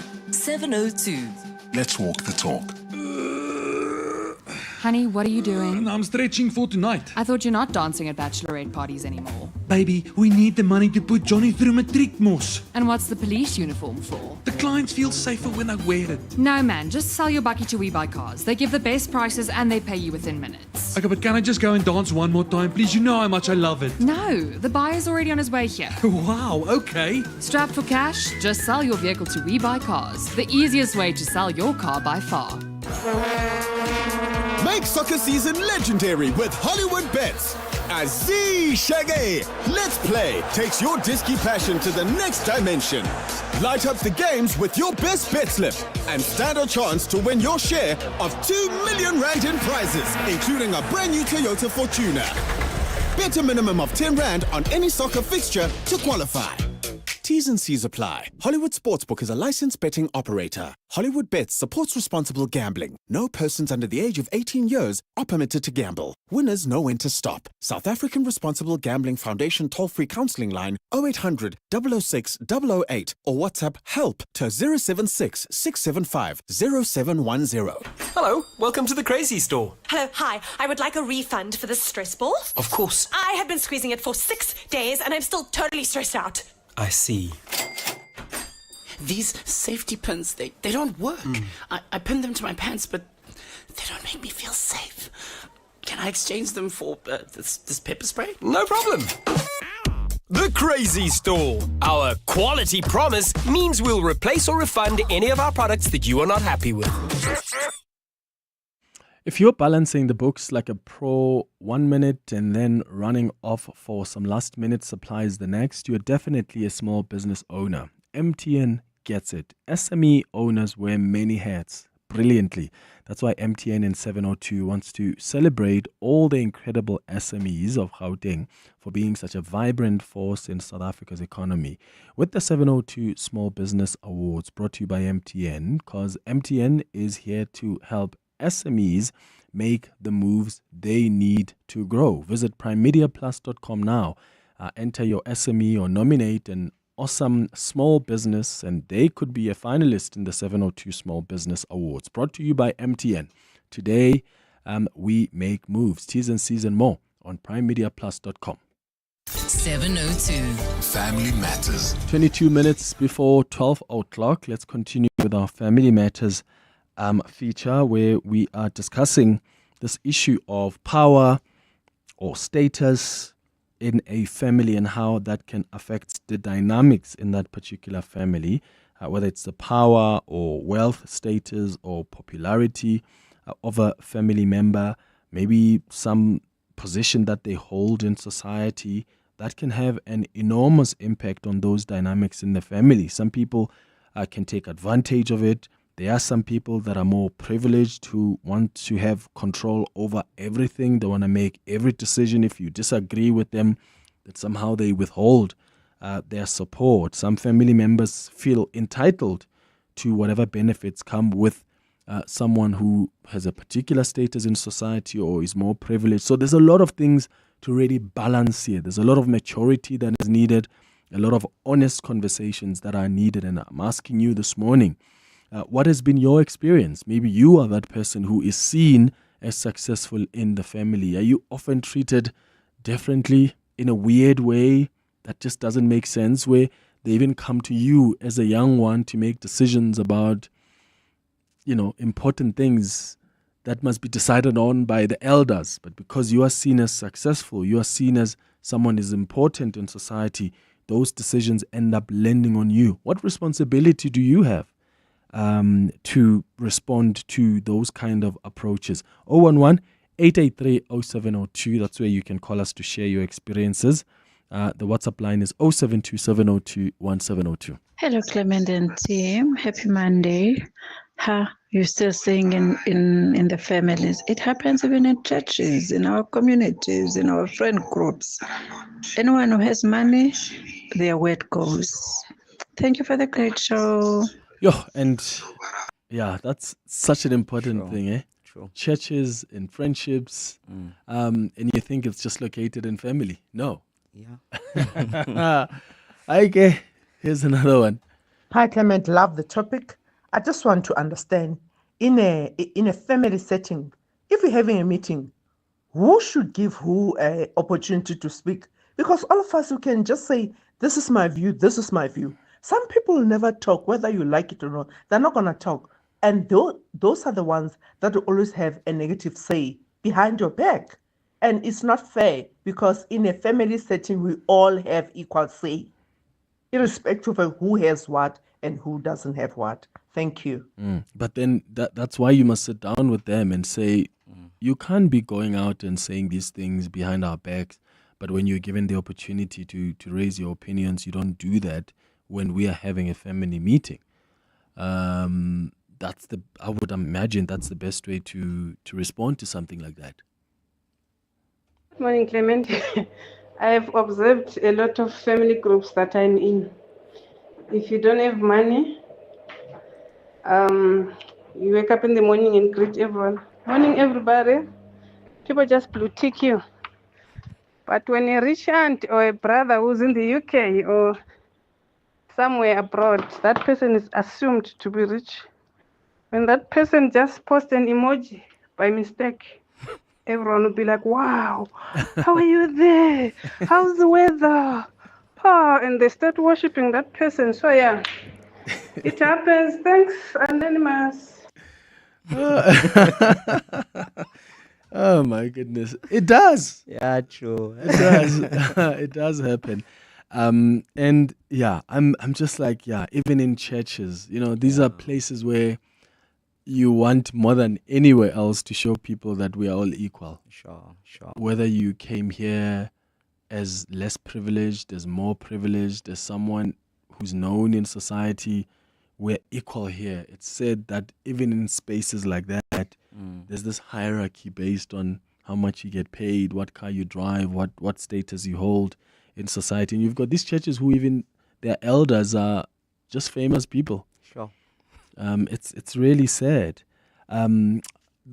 Ulebocheng says, Clement, this is a tricky one. Sometimes the person who is seen as influential carries the financial burden of people's decisions, hence the tendency to appear as though they are, quote unquote, dictating, when really they're trying to manage things because they know their true financial capacity, not the inflated version that family members tend to assume. I think I get that point, in that you end up taking so many decisions because you are paying, because some people may have a different idea of what they want things to be, but maybe there are no resources for that. Yeah. I get that in that sense. But in other ways you can always involve people, or even say to them, this is the budget. Yes, yes. And as I say, the most important thing is communication. Because when you are clear, when you communicate with people, they know that I can cross this line or I can't cross this line. I know that you've got these expectations, but I'm not going to meet them, Hence, it's important that as an influential person, you also need to have boundaries, because the most important thing that you should know is this: the receiver never gets tired, but the giver will eventually get tired. Absolutely. Yeah. A question from John, who says, Clement, I'm a father of 3 girls, and I can see how they often compete with each other, and they are on a different financial level, all of them. So as a parent, what advice does your guest have on how we manage these dynamics? Is it best to sit with them and talk to them? Or is it best to talk to the one who seems to just want to exert the pressure? What do? Do you single out one person who is actually the one who's more troublesome, who wants to take decisions, who thinks because I've got money I can do everything? Or do you talk to all of them? He says daughters, because they seem to be competing with each other. Okay, I think first he's going to have to talk to all of them, right? And just show them, some people have got what I call blind spots. Until I show you your blind spot, you will never see that you are in danger. And most of these young people, they think independence stage is the last stage of growth. So it's very important that you sit them down and let them know, there's three stages of growth. Number one is dependent stage. You guys were dependent on us financially and emotionally. Now you are independent. There is no need for you to compete. During independent stage, most people break valuable relationships. They fight, they compete. But be careful, because that's not the last stage of growth. You are going to the third stage of growth, that is interdependence, where we will understand that I need you and you need me. So be careful, because how you handle independence stage, it's going to determine how you are going to operate when you get to interdependence, because you may find that there you are now isolated, you've got no people to talk to, you broke valuable relationships. And once you spoke to them, the 3 of them, you can also single them out, looking at their weaknesses, their strengths, and also show them that it is very important to become the glue of the family. Let's use resources to build each other, not to destroy each other. I wish influential people would get to a point where they become the glue of the family, become that voice that says, alone you can never do it. Even if you don't have finance, you may have hands to assist the family. So we need to get to that point to use our influence to build each other, not to destroy each other. Yeah, no, absolutely. I think one time when we were having almost a similar conversation before on this feature, one of the listeners called and said, even when they do contributions at home, like got December, they normally send money home. One of the listeners called and said they've got a brother who has been unemployed and has been having just piece jobs. And he said when we send money home, he would take his money, divide it in half, give some of it to the brother to send home. Sure. Because he knows the brother just doesn't have the amount of money to assist. He only has piece jobs. And that's really also one of the ways, especially in a family where they also start treating people differently like that. Give someone an opportunity to say, yeah, all of us are participating here. Take this, send it home. Yes. And for me, that just shows sympathy. It shows that that when this person is not doing much, they're going to treat him differently. He has an opportunity for you to avoid a scenario like that. So there's a lot of responsibility on people who are lucky enough to be in that position. After the break, it's 13 minutes now before 12 o'clock. After the break, we're going to continue with more of your calls and WhatsApps. Please share your experiences with us. Psst. Hey, no longer feeling like the man you used to be? The man who's the life of the party even when he doesn't attend. The fact is, 95% of men with low testosterone go untreated. Vitamin High Performance Supplements for men helps recharge energy, regain lean muscle, and reload performance. Available at all good pharmacies and vitamin.co.za. Vitamin. Don't get older. Get better. Did you know that where markets are concerned, it's not easy to detect the difference between objective and subjective reality, or between reality and fantasy? The business's view of the consumer has serious bottom-line implications. At Plus 94 Research, we help businesses cut through the uncertainty by gathering and processing real consumer intelligence through advanced scientific research methodologies. Plus 94 Research, the science of decision making. Dear Journal, day 4642 of trying to be an adult. I miss when being a millennial meant I was young, dumb, and broke. Now, it just means I'm old, out of touch, and you guessed it, still broke.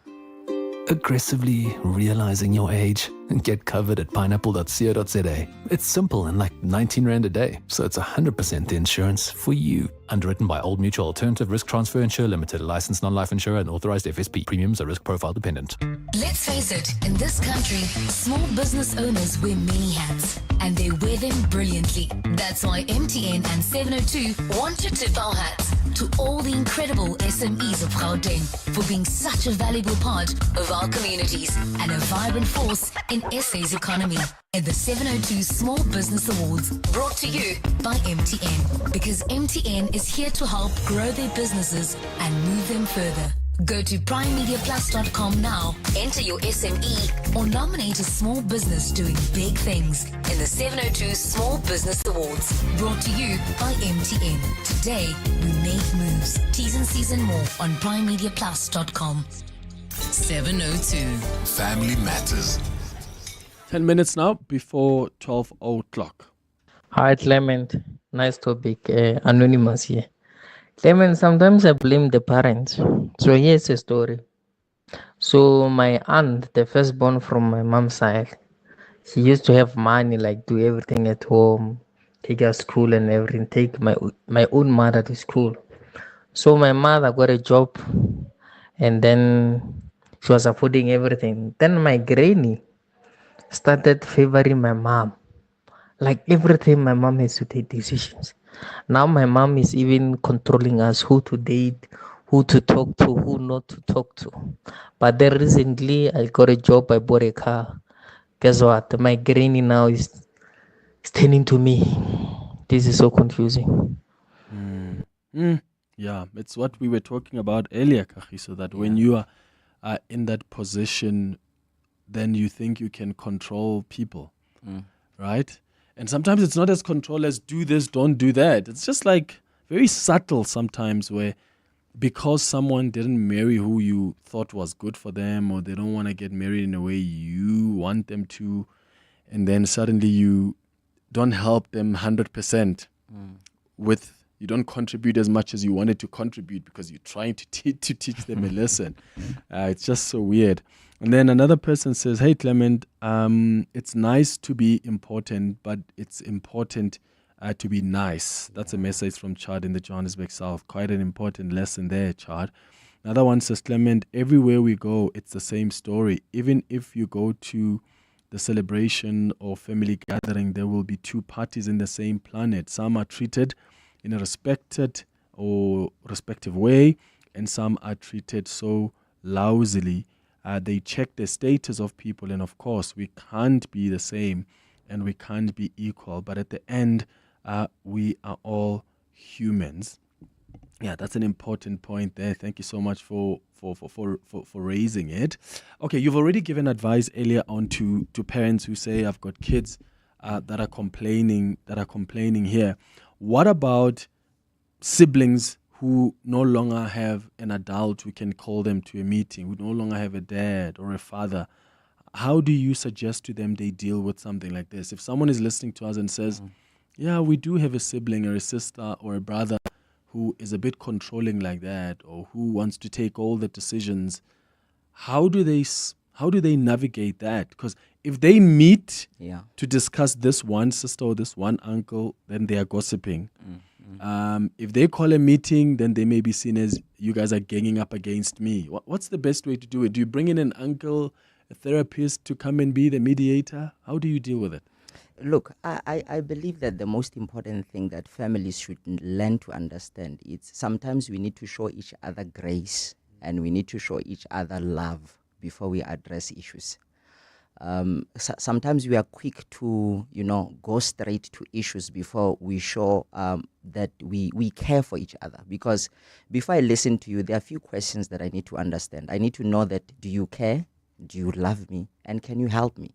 So the one who has that burden, the one who sees that, our family is divided, and you see that, you yourself, you've got position and resources, or maybe you don't have resources, but you are that voice of reason. You can call, the most influential one on the side, who's influential at home. You call that person and say, look, this is what is happening. We can't live like this.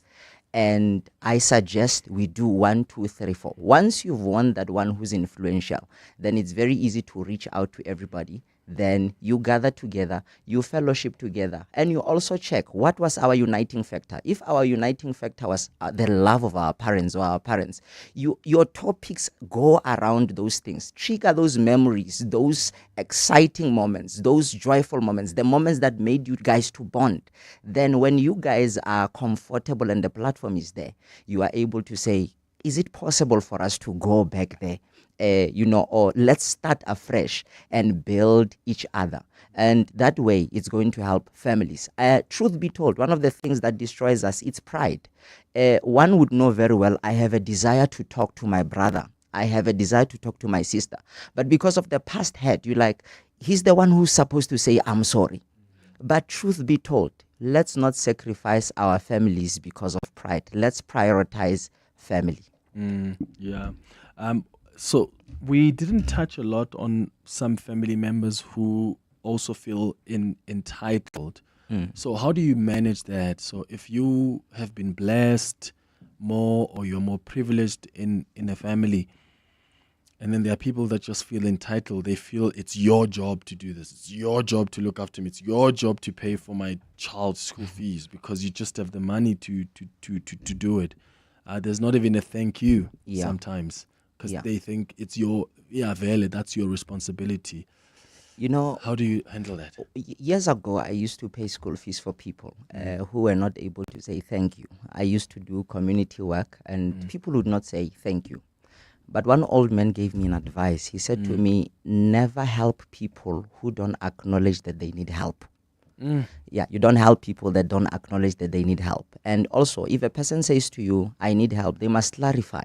Do you need, if someone said this way, he said, if you give, a baboon a banana and money, the baboon will choose banana, not money, not knowing that the money you can go and buy bananas. So you should always check when a person says, I need help to do what? Do you just want to buy bread, or you are thinking of something that will help you to generate more money? It's important to check the motives of people as well. That will also determine and help you to set boundaries. Me, Clement, I'm the only brother at home. I don't even go to those gatherings. I pass by there on them for just 15 minutes and I leave with my family.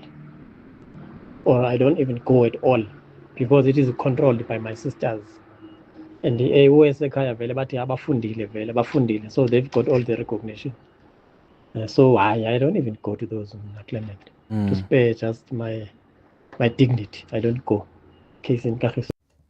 Yeah, we see. And now you end up, people just want to step in and out because they're trying to avoid being treated differently.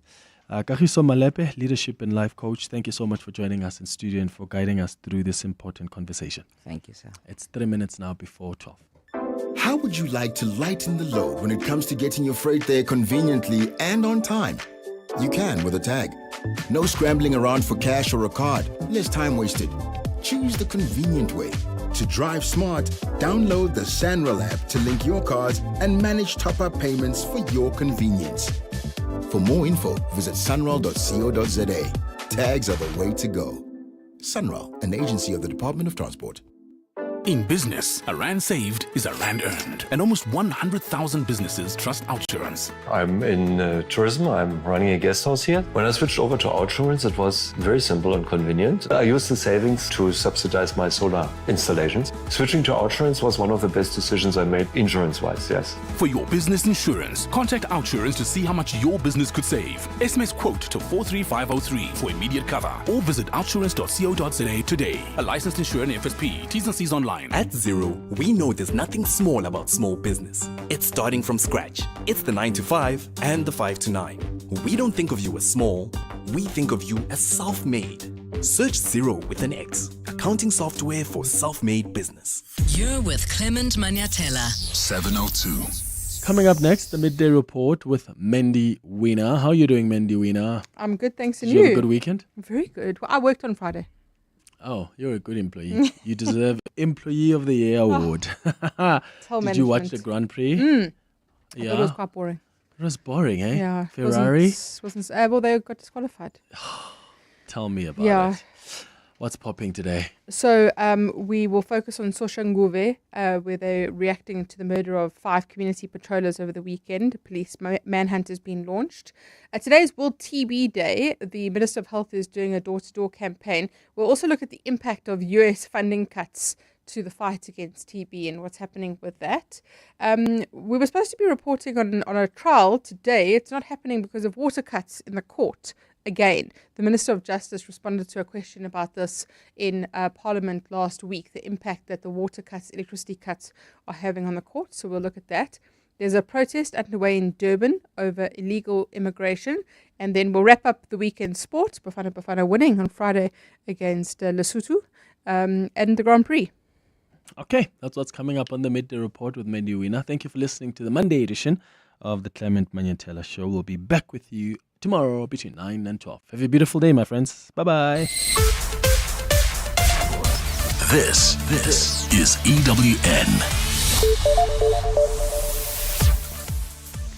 Good afternoon, I'm Maki Molapo. President Cyril Ramaphosa has highlighted the importance for South Africans to reject what he calls the politics of divisiveness emerging in many parts of the world. This comes amid growing tensions between Pretoria and the US that recently led to the expulsion of former ambassador to America, Ibrahim Rasool. Rasool was declared persona non grata by US Secretary of State Marco Rubio 10 days ago after Rasool criticized US President Donald Trump's foreign policy. Rasool landed back on home soil yesterday.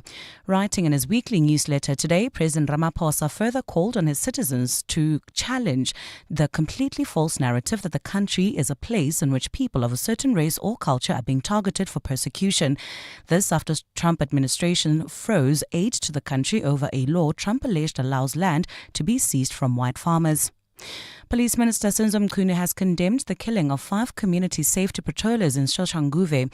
The group was shot and stoned to death during clashes with suspected criminals at the Merimi informal settlement over the weekend. Gauteng Premier Panyaza Lesufi has given officers 72 hours to find the perpetrators. The police minister says he's saddened by the attack. His spokesperson, Kamogelo Mokgotsi. These unarmed members of the community were committed against crime and improving the safety of their community. It was remarkable that they took a stand against crime, and it is the right thing to do. We commend the swift action of the police in initiating a manhunt for those responsible. We move to the courts where a defense attorney in the Joshyn Smith trial is questioning the state's main witness today about her version of events on the day the child went missing. The cross-examination of former accused turned state witness Laurentia Lombard continued today, with the defense trying to discredit her testimony. Lombard has implicated Jocelyn's mother, Kelly Smith, Jaquinopolis, and Stefano van Rijn for being complicit in Smith's alleged plan to sell the little girl. Carla Peterson has more. Defense attorney Fani Harmse, who represents Jaquinopolis, today told the court his client knew nothing of Kelly Smith's alleged plan to sell Jocelyn to a Sangoma for 20,000 rand. Harmse questioned Lombard about her version of events on the day Jocelyn went missing. Lombard says on that morning she witnessed Smith tell Jocelyn she's going to pack a bag for her before the child responded, "Why, mommy, where am I going?" Harmse asked Lombard why she neglected to mention the conversation in the confession she made when she turned state witness in October last year. Lombard told the court she doesn't have an answer. The trial continues. Carlo Peterson, Eyewitness News, Western Cape High Court in Saldanha Bay. Staying in the Western Cape, 2 ambulance crews have come under attack in Cape Town in separate incidents reported in Mfuleni and West Bank over the weekend. In West Bank, the ambulance was stoned while being escorted by police.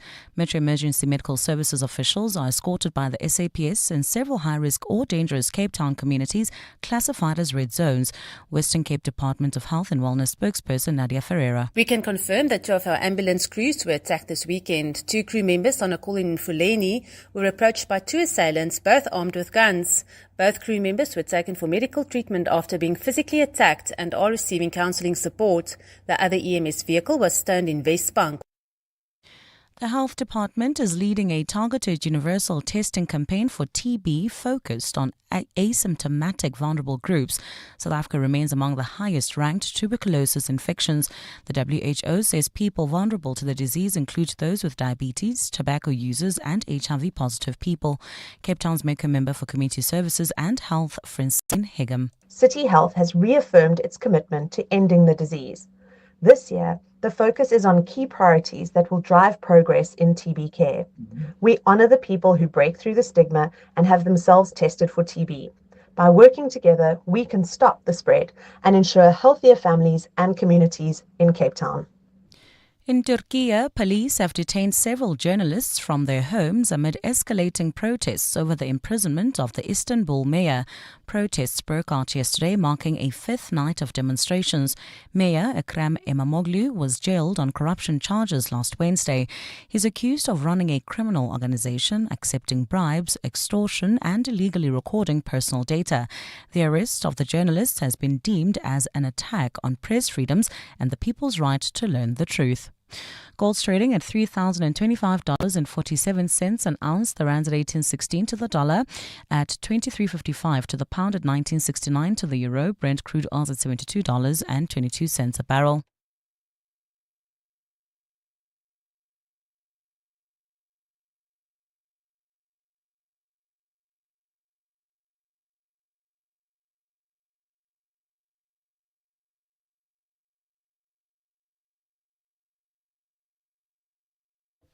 A look at your weather. A partly cloudy day in Gauteng this afternoon. Temperatures are currently peaking at highs between 25 and 30 degrees. In the mother city, it's also partly cloudy skies there, along with northwesterly winds at a high of 21 degrees. The top story in Eyewitness News this hour. President Cyril Ramaphosa has highlighted the importance for South Africans to reject what he calls the politics of divisiveness emerging in many parts of the world.